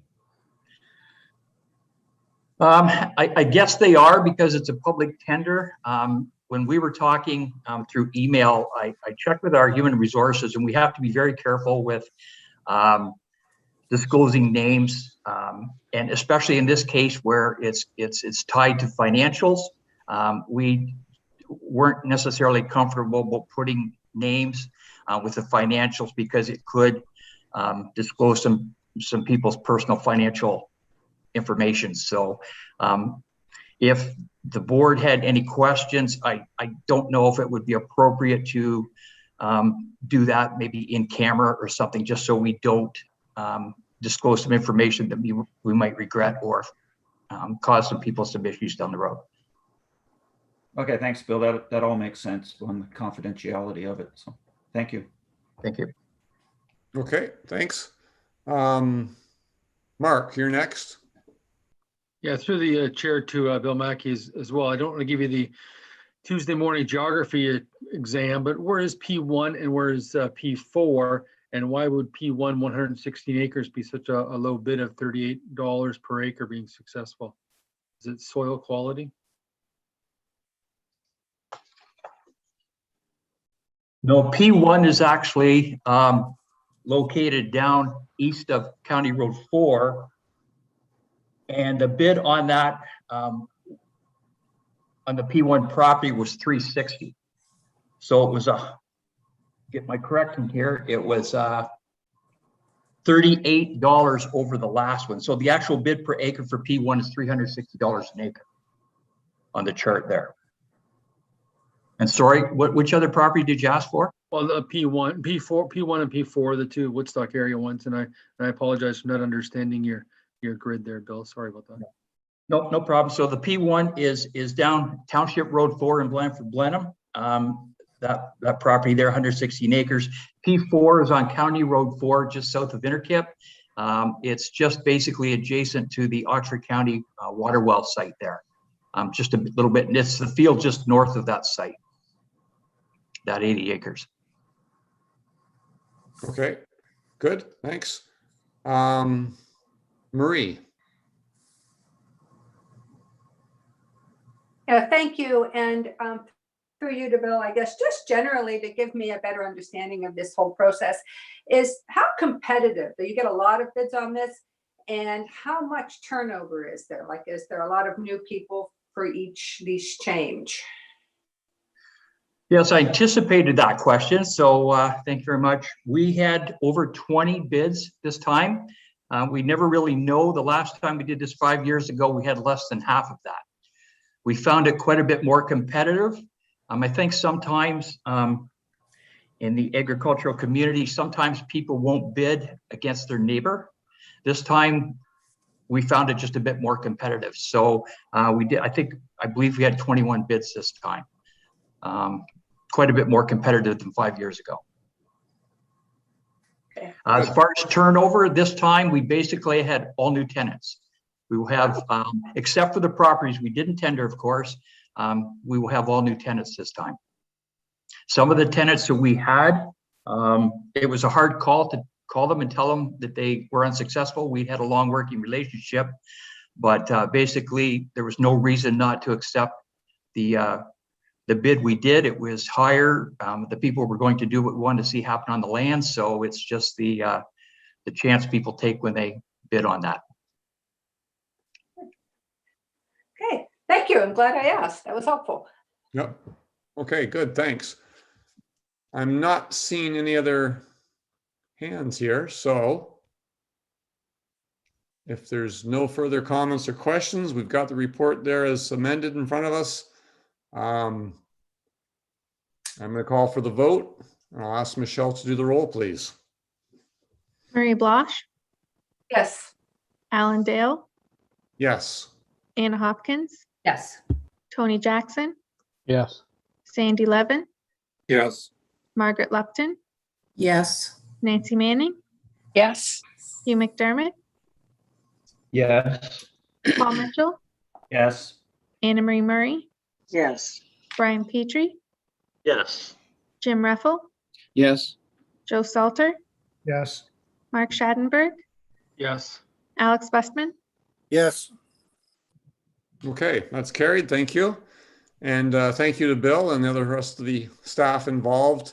Like so many other things that we deal with here, we see a report and we think it's pretty easy, pretty straightforward. But as Bill mentioned, you're not just looking at price. There's other factors involved, and there's other staff that need to be consulted. And there's a little bit of time and effort that has to go into all these projects. So thank you for looking into that. Next item we have is 7.4, correspondence requesting access to the house located on Clark Road there. So can I get Anna Marie to move that and Brian to second it, please? I so move. Seconded. Thank you. And there's been a lot of questions on this one. I think Bill has been involved in this one too, and he might have a few photos to show us that would help our understanding of what's going on here. So I'm going to turn over to staff and they can make a few comments. And the photos were there a minute ago. Here they go. I was just going to ask, if I can through the chair, that this request came in like just shortly before the agenda was finalized. So wanted to make sure that the request for access to the area was put in front of the board, because as you could see, the letter was addressed to our chair. I just wanted to point out, and I know Bill can expand on this a little bit more. He's been involved with this house for quite some time. I'm a bit of a sucker for Ontario yellow brick farmhouses. I live in one myself, but it has been boarded up for some time. You can see the boards. You can also see some new boards that have been placed on the house. Security staff routinely check this property because people are trying to gain access to the house, and they often uncover the boards to get in there. Unfortunately, there's been quite a wildlife collection that has taken up residency in the structure. So safety is a concern. So we do not actually permit staff to enter the house because we are concerned about that risk that would be posed to the health and safety of our staff people. So I think we would remain concerned about anyone from the public accessing the interior of the property. Accessing the property to observe the outside and the exterior details. From what we understand from past reports from the London Heritage Committee is that those gable ends and some of the gingerbread trim are of significance or are architecturally significant. But again, when speaking with Grant, our solicitor, his main concern is to protect the authority about our liability, and certainly would have some concerns about allowing anyone access into the structure. Certainly, if it was desperately needed, I'm sure Grant has the ability to come up with a very detailed access agreement with a number of acknowledgements of the hazards that may be in place. And so perhaps Grant has a few other words to add, and certainly Bill can talk a little bit more about the history of the property too. But right now, this is really just about the request to access the property from the Heritage Committee members. Okay. So thanks for that, Tracy. We've got staff involved here. We've got Grant as well. Any comments and questions from the board members? Sandy. Thank you, Mr. Chair. After hearing from staff, I think we need to communicate back to Ms. Whaley that no access to the interior of the building will be granted due to the significant risks.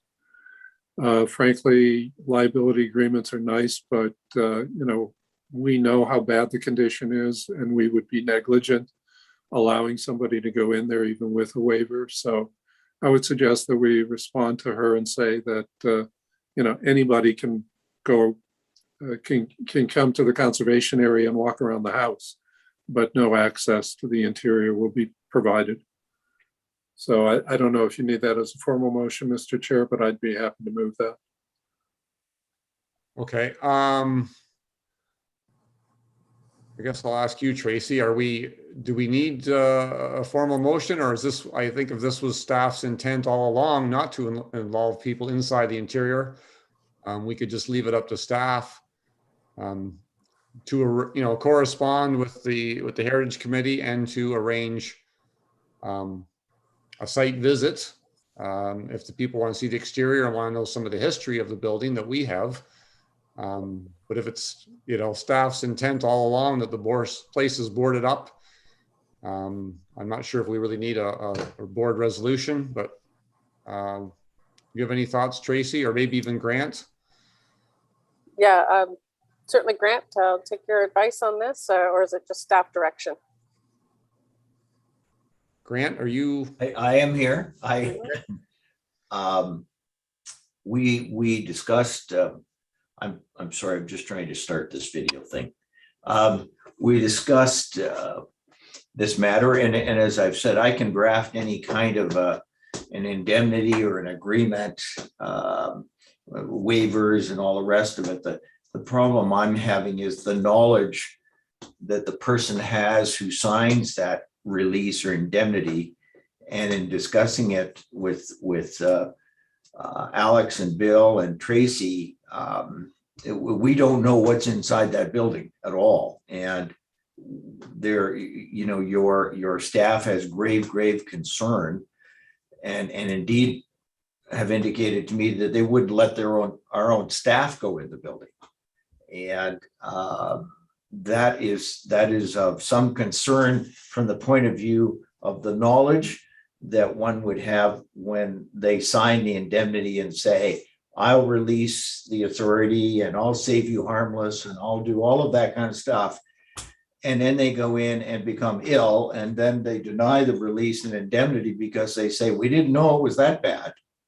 And that's a problem I have from the point of view of protecting the authority. I know one can also say, look, if you're going to go in there, you're going to assume all the risks. You're going to indemnify us. You're going to do all of that kind of stuff.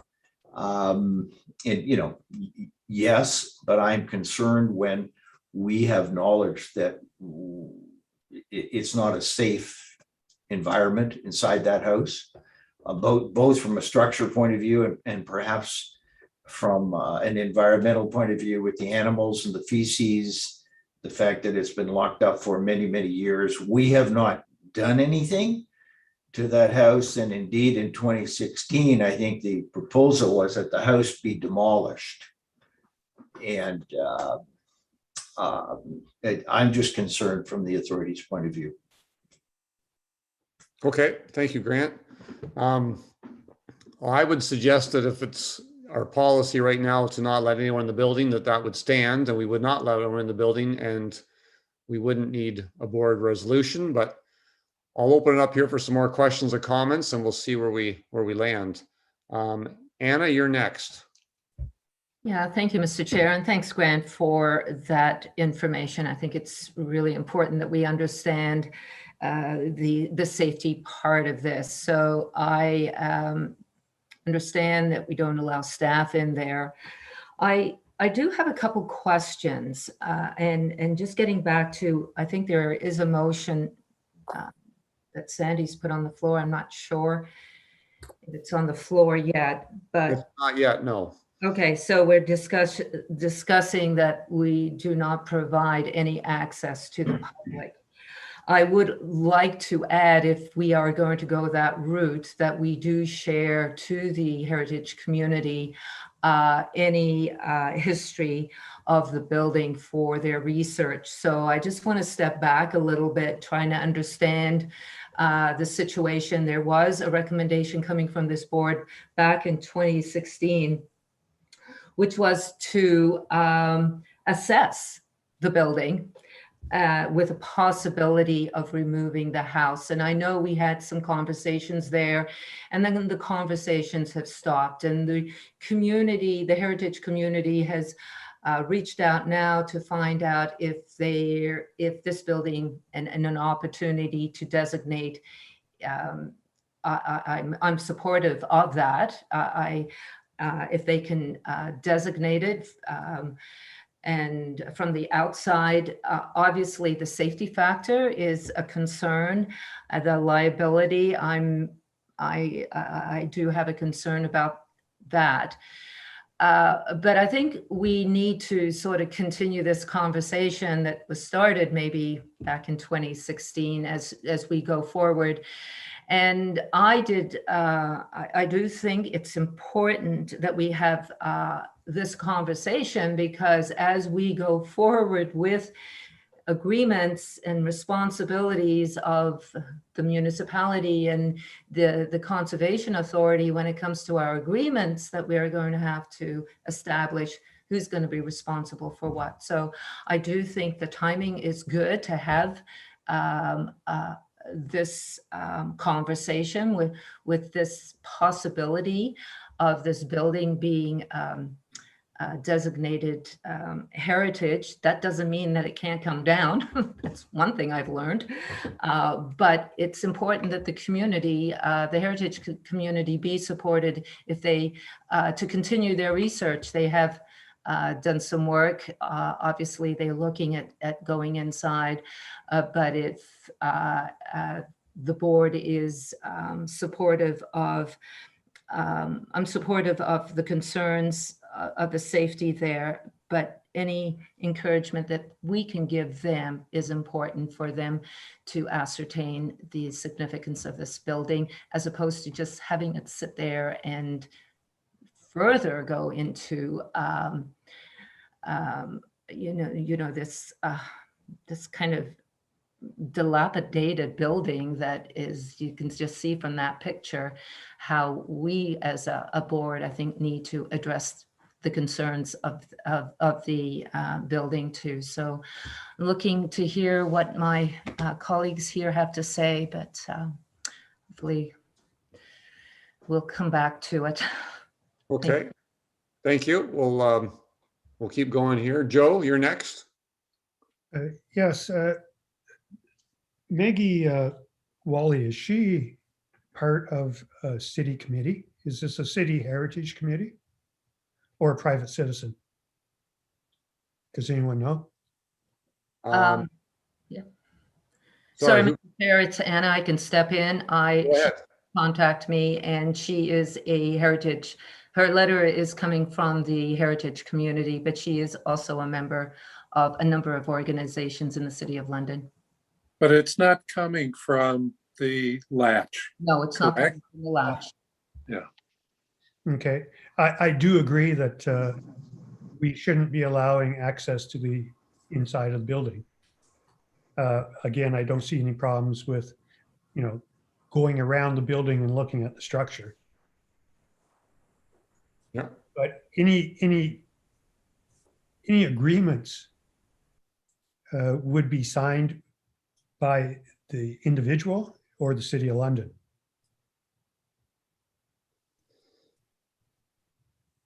I believe the individual, if we were to go that route and ask for somebody to waive an indemnity or what have you, it would be the individual. Okay, thank you. Okay, thanks. Marie? Okay, thank you. Yeah, actually, a couple of things. First of all, I remember talking about this house several years ago, and quite frankly, I had thought it was demolished, and I'm wondering why it wasn't back. I don't know, whatever it was, 4 or 5 years ago. I'm wondering did it just kind of fall by the wayside? Because it just seems like a fairly long time to have it just sort of sitting there with no action being taken on it. Okay. I guess that's a question for staff through you, perhaps. I don't know, what does staff have any knowledge as to why there's been no activity or no more discussion on this building? Bill can respond to that. There has been some discussion, but then it stalled a little while back, just the timing of when the Heritage Committee wanted to come to the board. But Bill, you can elaborate. Yes, I did work back in 2016 with a heritage planner from the city. We had a couple meetings. I expressed the authority's interest in having the building removed. We did have it tenanted in for a number of years, but being it was within the confines of the park, it wasn't ideal for a tenant situation, so we didn't re-rent it when the previous tenant moved out. And that was about the time we actually required more parking, more inside storage. So we did store stuff in it for a number of years, and we pre-COVID used that parking lot for storing our authority vehicles.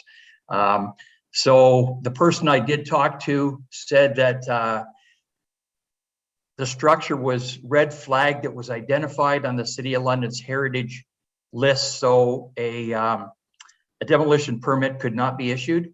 It wasn't designated, but it was identified. So we did some discussions. I did take a group of people around the house, not inside, but around. They looked at it. That was in 2016. I think I talked to that person maybe once or twice since then, but it's basically nothing has happened for the last 3 years. I haven't talked to anybody about it for the last 3 years since this last person had this inquiry. So Okay, that's, thank yeah. Yeah, I will say I did go up and take a look at the house, and it's quite extensively overgrown. There's a path where I could see two sides of the house. I made no attempt to go in. Just kind of looking at it from the path there. And it is at this point, I think, becoming demolition by neglect. So I'm kind of wondering what the purpose of any form of designation would even be at this point, since designation, while it doesn't preclude demolition, it would sort of indicate that there's parts of it worth saving. And I don't really see the point of that at this point in its state of decline. So I would agree, certainly looking at it from the outside, it certainly has its charms, or it did in its day. But yeah, I would, given from what I could see from the outside, I certainly wouldn't go in myself, and I wouldn't encourage anyone else to go in. So that's just my 2 cents. Yep. Okay. Thank you. Nancy, you're next. Yeah, I would certainly second the motion that Sandy had brought up earlier. Just wondering if in our archive stuff anywhere, if we have any pictures of the house from years ago that we would be able to forward on to the heritage group.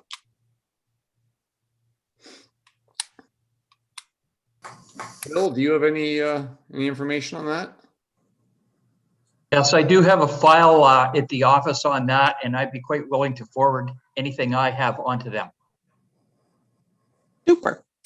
Okay. And I too think that it sounds like the building is in such a state that, you know, I think we need to, going forward, look down at, you know, taking it down and getting rid of it before it becomes more of a menace to anything.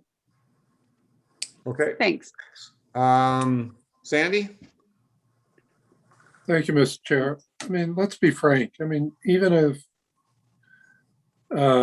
anybody goes through the process to have it designated under the Ontario Heritage Act, we're not spending any money on it other than for demolition. I mean, that's the bottom line. We're not going to fix this place up. That time has passed. That would have been 2007 when the tenant moved out. So, you know, the issue is going to be what's the cost of demolition as opposed to demolition by neglect. And I don't know, through you, Mr. Chair, to Bill or Alex, is there any estimate on this? I know we had some estimates for demolitions of properties up in the Motherwell area. Do we have a sense of what this might cost, and do we need to budget for it? And at what point do we budget for it? Through you, Mr. Chair, I can answer that. I'm guessing probably without any hazardous materials being identified in the house, it would be between 15 and 20 possibly. But now before you demolish a building, you have to do a substance report. So basically someone would go in and identify any hazardous materials, and that would be supplied to any contractors doing a tender. And I'm pretty sure there's asbestos, lead, and a few other things in there. So that would just, that would have to be removed separately. So that would up the cost. So it would be hard to come up with an estimate before you have this substance report completed. But if for sure it would be 20,000 probably, plus whatever was identified as hazardous material to be removed. Right. So you'll let us know if that ends up being in the budget for 2022. But I think the other piece of the puzzle is whatever communication we do to Maggie Welly is that we are not in a position, nor would we consider. I don't know. I don't want to go that far, but it's unlikely that the authority will spend any money, even other than on demolition, even if the property is designated under the Ontario Heritage Act. I mean, let's not, pussyfoot around it, and be very straightforward with her about this particular property. Thank you. Yep, thanks. It's certainly, we've dealt with this in other properties. We don't have the money. We don't have the mandate. This is not a core activity under the new changes with the Conservation Authorities Act. So this is not something that we're in the business of doing, is preserving these buildings. Brian, you're next. Yeah, I just want to go back to Joe's point. We are not dealing with London Heritage Committee, correct? We are dealing with an individual. The report says it's London Heritage Committee members would have to sign. The letter was not on letterhead from the Heritage Committee. That's correct. So I personally not interested with dealing with individuals because it doesn't further, it may further their mandate, but it doesn't further our mandate of, the only thing we'd have to have is to get a demolition permit was an access, or at least an assessment of heritage value stuff. So really, like Sandy has said, that anybody can walk around the building. I think we should deny access and then and leave it at that. And then if the London Heritage Committee wants to do something, they have more authority. They can reach out officially and do it that way. Okay, so just to be clear here, let me say that I think normally this would be a staff operational activity. Staff, obviously, if they're not going into the building themselves, they're not going to allow somebody else to come along and let them go into the building and give them a guided tour. This is something we wouldn't be dealing with, except it was addressed specifically to me and the board. I'm quite comfortable handing this to staff and saying, yes, provide information. We have a file, as Bill said, with photos and information on the building. We can give somebody a bit of an opportunity to view the exterior of the building and point some things out, but we are not going to suddenly allow them to enter the building. That's consistent with what staff are doing now. So I don't know as we need a formal resolution to direct staff to keep on doing what they're already doing. However, Sandy has proposed that we put that in, and I know Nancy has, based on what you've said, Mr. Chair, I don't think I agree. We don't need a motion, and Okay. I'm not putting one on the floor. Okay, thank you, because I don't think we need to get heavy-handed on this yet. We're not making a decision today about costs of demolition or if we demolish and when we do it. Today, it's simply a matter of providing access to the site and letting the person see the building and sharing information. And we've already done that in the past with the committee.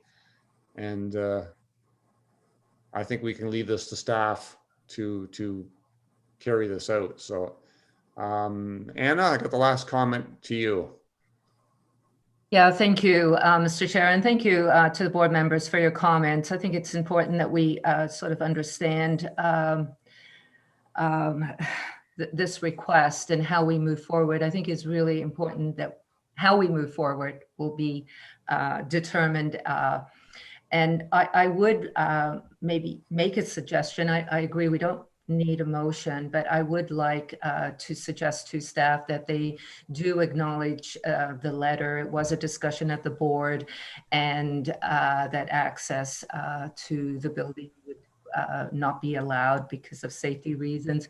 But I would also encourage any history of this building to be shared with the heritage community there. They did start that assessment a number of years ago, and I think it's only fair to just sort of end the conversation as we try to determine the assessment of this building for demolition, and I guess that's to be determined. So thank you for the conversation.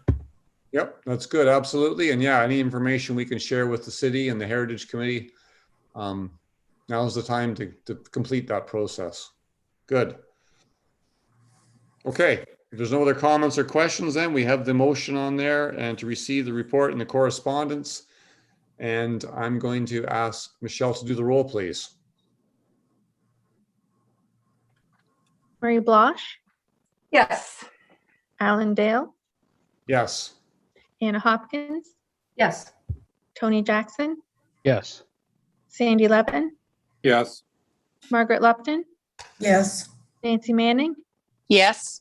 Hugh McDermott, Yes.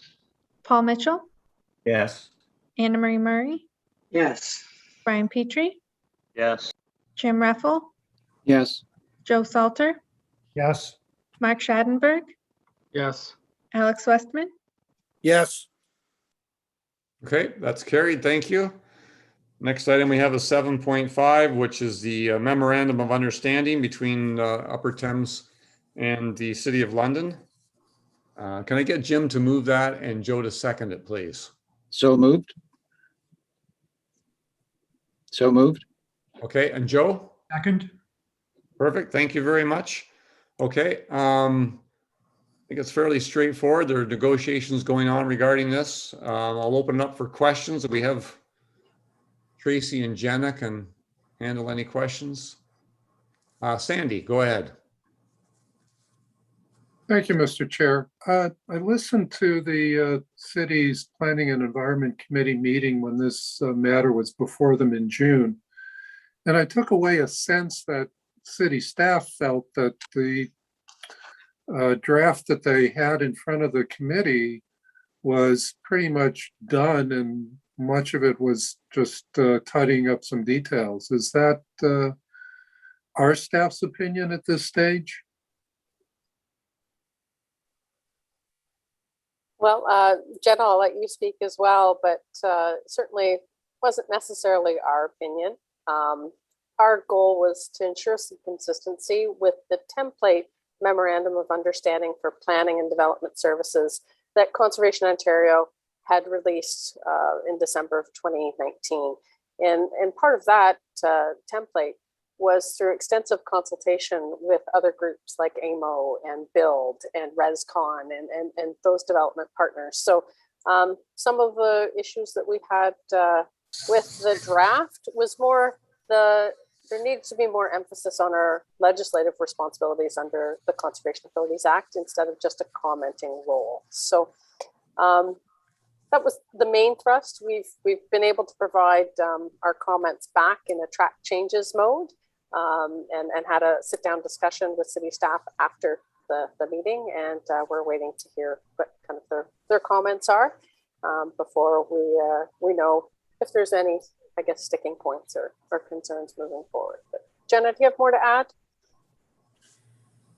No, not too much. Just that, we had been engaged in discussion with the city about this, and it predates me. Tracy was involved in discussion on this, which sort of broke down, I guess, last summer, about a little over a year ago now. And so we were somewhat surprised that this was being taken to the Planning and Environment Committee when it was, given that we hadn't had any recent conversation with them.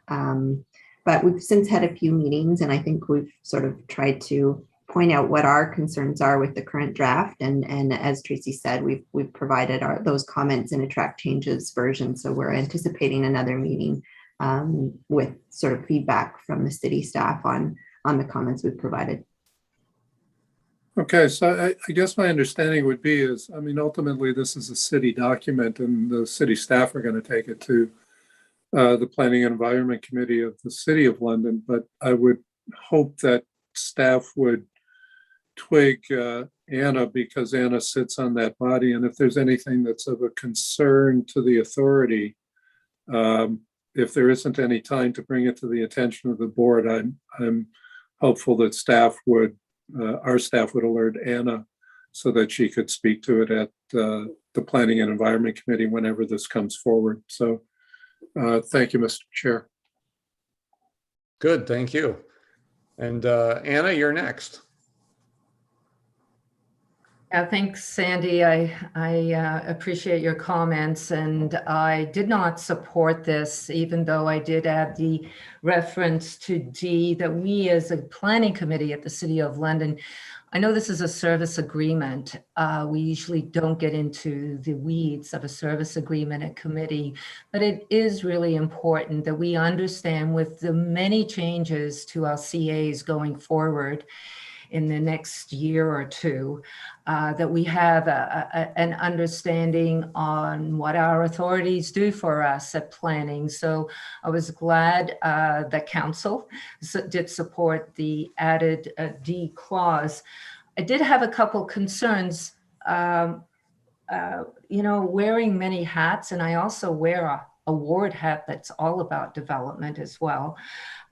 This is really important for me to understand where we go. And one of the concerns coming to us at the committee was that we were referring to the MOU.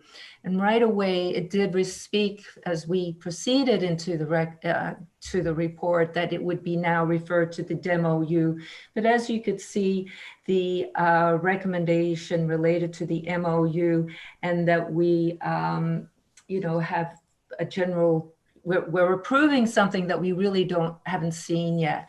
And so I hope that that Upper Thames, along with the city, continue their conversations. I think that's really important. And if there's anything as a board member that I can do to assist those conversations as the report comes back to us, I just would encourage you to do that, and vice versa. So, I think just ending on that note that further dialogue needs to be done, and would continue. I do have maybe one question. Is there a deadline that this has to be done? I know the original DMOU is quite old, so we're going to have to make changes, but is there any concerns of deadlines and timelines? Yeah, I think that city staff had been anticipating taking this back to the Planning and Environment Committee for their late September meeting, but we don't have a date set for our next meeting to discuss the comments. So I suspect that might be a little bit too quick, but it was targeted for fall to try and finalize this. So I think that was part of the city staff goal in getting this through the Planning and Environment Committee back in June, was to try and get this moving forward quickly, and try and get something established in a timely manner. And I would say, from a UTRCA perspective, that we're supportive of this. Our current MOU is quite dated, and I think it deserves an update and a thorough review. And I think the template from Conservation Ontario was a great starting place, and it's just kind of firming up the details and making sure we're all in agreement when we finalize it. Great, thank you for that. And I think that template too is really important as we fine tune it and make it work, and just encourage you and the city moving forward to complete the agreement. So thank you. Good, thank you, Anna. Not seeing other questions or comments. So we've got the report in front of us and the recommendation to receive it. If there's nothing further, I'll call for the vote. So Michelle, can you do the roll, please? Marie Blosh, Yes. Alan Dale, Yes. Anna Hopkins, Yes. Tony Jackson, Yes. Sandy Levin, Yes. Margaret Lupton, Yes. Nancy Manning, Yes. Hugh McDermott, Yes. Paul Mitchell, Yes. Anna Marie Murray, Yes. Brian Petrie, Yes. Jim Reffel, Yes. Joe Salter, Yes. Mark Schadenberg, Yes. Alex Westman. Yes. Okay, that's carried. Thank you very much. And thank you to Tracy and Jenna. The work they've done on this, it's been quite the process. They've, as I said, it's been going on for a period of time. So we'll look forward to discussions continuing and getting this one finalized. Next item we have is number 8. It's the FYI report. So hope everyone took an opportunity to look through that. Lots of little updates there on what staff are involved with. And of course, lovely picture there of a spiny soft-shell turtle. I think it's, there's been a lot of news lately, too, for those of you who saw a front, I believe it was front page article there in the London Free Press. I know it was followed up on some websites, and there was a lot of good coverage on the work that the Authority has been doing with the turtle program, a number of volunteers that helped out this year. And I really have to say a big thank you to all of our staff. It's been quite busy and quite challenging with the pandemic to get out there and do things in the field and to work with, especially the volunteer groups, dealing with the people in the parks and some of our programs. Of course, reduced capacity. We can't have the same number of people involved and the same number of people in the particular building. So it's been a real challenge, but a lot of great work still being done. And staff provided me with a statistic here regarding the turtles. The staff this year were able to have 4,500 eastern spiny softshell hatchlings. I think that's just absolutely amazing. I mean, if that doesn't increase the odds of ensuring the survival of a species at risk, the fact that staff are able to get 4,500 of these things incubated, eggs, and release that many back out into the wild. Obviously, they're not all going to survive to adulthood, but certainly what a tremendous program to give that population a boost. And this has been going on for a number of years. And when you think of other species at risk that we've assisted, other staff members that are involved, whether it's tree planting, we're creating habitat, we're doing so many things, we're doing education. There's so many pieces to the puzzle, but 4,500 spiny softshell turtle hatchlings. I thought that was quite remarkable. So big thank you to staff. And I don't know, Tracy, do you have anything you want to add at all there and in the FYI or into chairman's and general manager's remarks? Sure. I'm not sure if you wanted to, I see some clapping hands from Sandy there. So yeah, I agree. It's quite a remarkable feat. But just a few updates. We continue to await the regulations, timelines that are anticipated from Conservation Ontario to see those regulations from the province were to be the end of August and early September. So haven't seen anything yet. We find out more. I'm sure I'll pass that along. Also wanted to mention just yesterday afternoon, the Territorial Conservation Symposium. It will be virtual sessions again this year, not an in-person gathering, as you can imagine. But last year they started hosting some webinar series and they released the next 6 webinars proposed for the fall.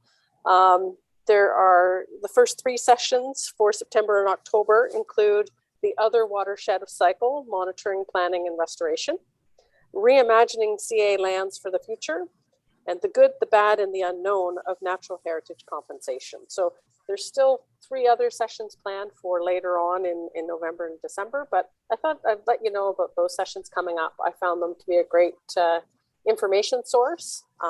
And those sessions are usually recorded and posted on CO's website as well if you want to watch them at a later date. So just drawing your attention to that. I know we've had some members even participate in Laternal in the past, and I'm sure they got a lot out of it as well. Also, we have an update on the Motherwell blacksmith shop demolition. I think Chris Harrington has some photos that he can share. And Bill and Alex were instrumental in that. I know Bill was out on site taking some of those pictures. So Chris, you're going to pull them up there, the stages of the demolition. It was also good to note that some of the Heritage Committee members were on site during the demolition as well. And some of the bricks were set aside for future use for a cairn or signage for the area. So, Bill, I'm not sure if you had anything else to add. Through you, Mr. Chair, not really. We're pressing forward with having substance surveys done on the general store and the little garage attached to it. And it's just a slow process, that's all. Okay, thank you. And yeah, it is important to note that the Heritage Committee members were there and there was some some bricks and things that were kept. At one time they talked about, I believe, keeping a wall, but it was just too unstable. It wasn't possible to do, but certainly there was some community involvement and community input. So that was good. Yeah, I also wanted to note that I had an email from one of our former members, Ray Chowan, related to the YouTube series, Step into Nature. And I'll quote, he said, "Bravo to you and the staff for the Step into Nature education bits. The information is great and the presenters are pleasant and professional." So I made sure to pass that along to our community ed staff as well, to Teresa to share with them. It's great to get some feedback on those series, and looking at the number of views, there's usually well over 200 people watching those little bits.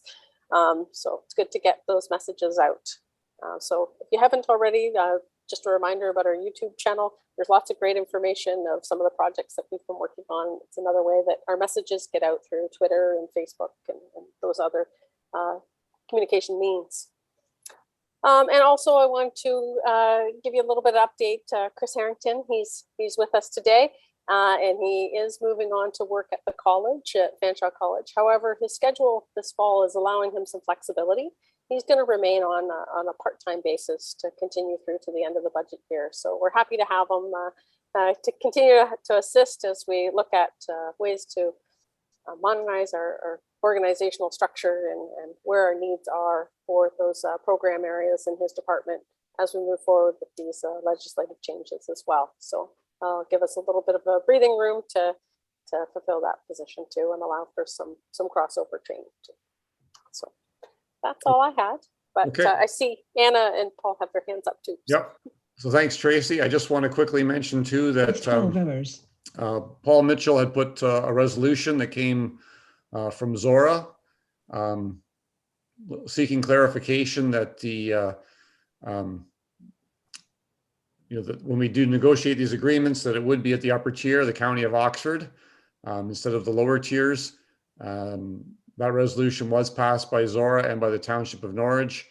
The report went to County Council, Oxford County, asking for the same sort of thing, the expectation that it would be at the county level, since the county is the funding body that provides the levy to the UTRCA. I know Ingersoll dealt with this, and they had some concerns about service levels and anything that they might want, so they thought it was premature to endorse that type of a motion. So we're still working our way through it and getting some clarification, but hopefully it will help simplify the process when it comes to negotiating these MOUs with all of our member municipalities. So thanks to Paul for spearheading that. I see some hands here. So Anna? Yeah, thank you, Mr. Chair. And my hand was more or less a follow-up to the FYI report, but thank you very much, Tracy, for your update. I always appreciate it. And my many thanks to staff for all the great work they're doing. You can see with this report that it is very busy at the authority. I do want to just make a quick comment about the information on the agenda. It's good information to have on the FYI report. I know this goes to our council members, and it's good information to share as we as board members have these upcoming conversations. And just want to thank you for including all that information, and keep up the great work. Okay, thank you. And yeah, big thank you to all staff. Mark. I just wanted to add that the city of Woodstock also passed a similar bylaw that Paul Mitchell put forward to Zora Township. Of course, notwithstanding the ongoing agreement the city of Woodstock has with the Piddock Conservation Area and maintenance of the parkland and stuff like that in Roth Park on both sides of the Piddock Lake. But certainly as far as the core projects go, that funding and was certainly approved by the city of Woodstock too. Okay, good. Thanks, Mark. Appreciate that. I'm not seeing any other hands, so we're going to move on to item number 10, which is closed session. It's been a long meeting, folks. We've been at this for 2.5 hours. We just have a few items to deal with in closed session. So hopefully we're not too much longer today. So ask you to bear with us, but I have a motion here to move into closed session in camera in accordance with section C13 of the UTRCA administrative bylaw. Can I get Mark to move that and Alex to second it, please? I shall move that motion. Thank And you. I second that motion. Okay, thanks, Alex. So, motion to go into camera. I'll call for the vote. Michelle, can you do the roll, please? Marie Blosh, Yes. Alan Dale, Yes? Anna Hopkins, Tony Jackson, Yes. Sandy Levin, Yes. Margaret Lupton, Yes. Nancy Manning, Yes. Hugh McDermott, Yes. Paul Mitchell, Yes. Anna Marie Murray, Yes. Brian Petrie, Yes. Jim Reffel, Yes. Joe Salter, Yes. Mark Schadenberg,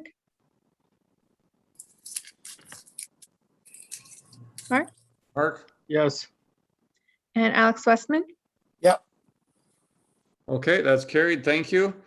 So just bear with us for a few minutes here. We'll stop the live stream and get everything organized here so we can go into closed session.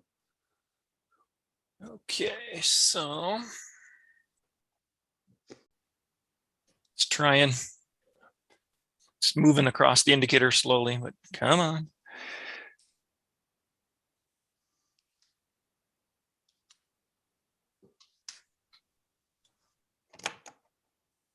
All right, I think we are back live. Okay, so thank you very much, everyone. We're back in open session. And I just want to note for the record, we're going to report live what happened there in closed session. Item 10.1, the board did approve the recommendation. We've accepted the recommendation from the Finance and Audit Committee to appoint the authority's audit firm to begin with the current fiscal year. And we'll let staff notify the successful firm and to notify everyone involved. And then item 10.2, that was amended. The board to direct staff to provide a further report that's going to come back at either our September or October meeting. And we're looking at options, I believe it was options 2 and 5. So we'll get some further information on that. I think it was 3 and 5. Three. Oh, okay, thank you. 3 and 5. I was trying to take notes there and didn't have that down correctly. So options 3 and 5, and we'll look forward to a further report in September or October. So I believe that's all we have for today's meeting. Again, thank you very much, everyone. I appreciate it. It's a lot to get caught up on, but thank you for your attendance today. Look forward to enjoying the last few weeks of August, and we'll talk to everyone again in the September meeting. Need a motion to adjourn. Hugh, can you do that for us, please? I move that motion. Good. Thank you very much. We are adjourned. Thanks, folks. Take care, and we'll talk to you soon. Thank you, everyone. Thanks. Bye. Bye. Aye. All right. Bye.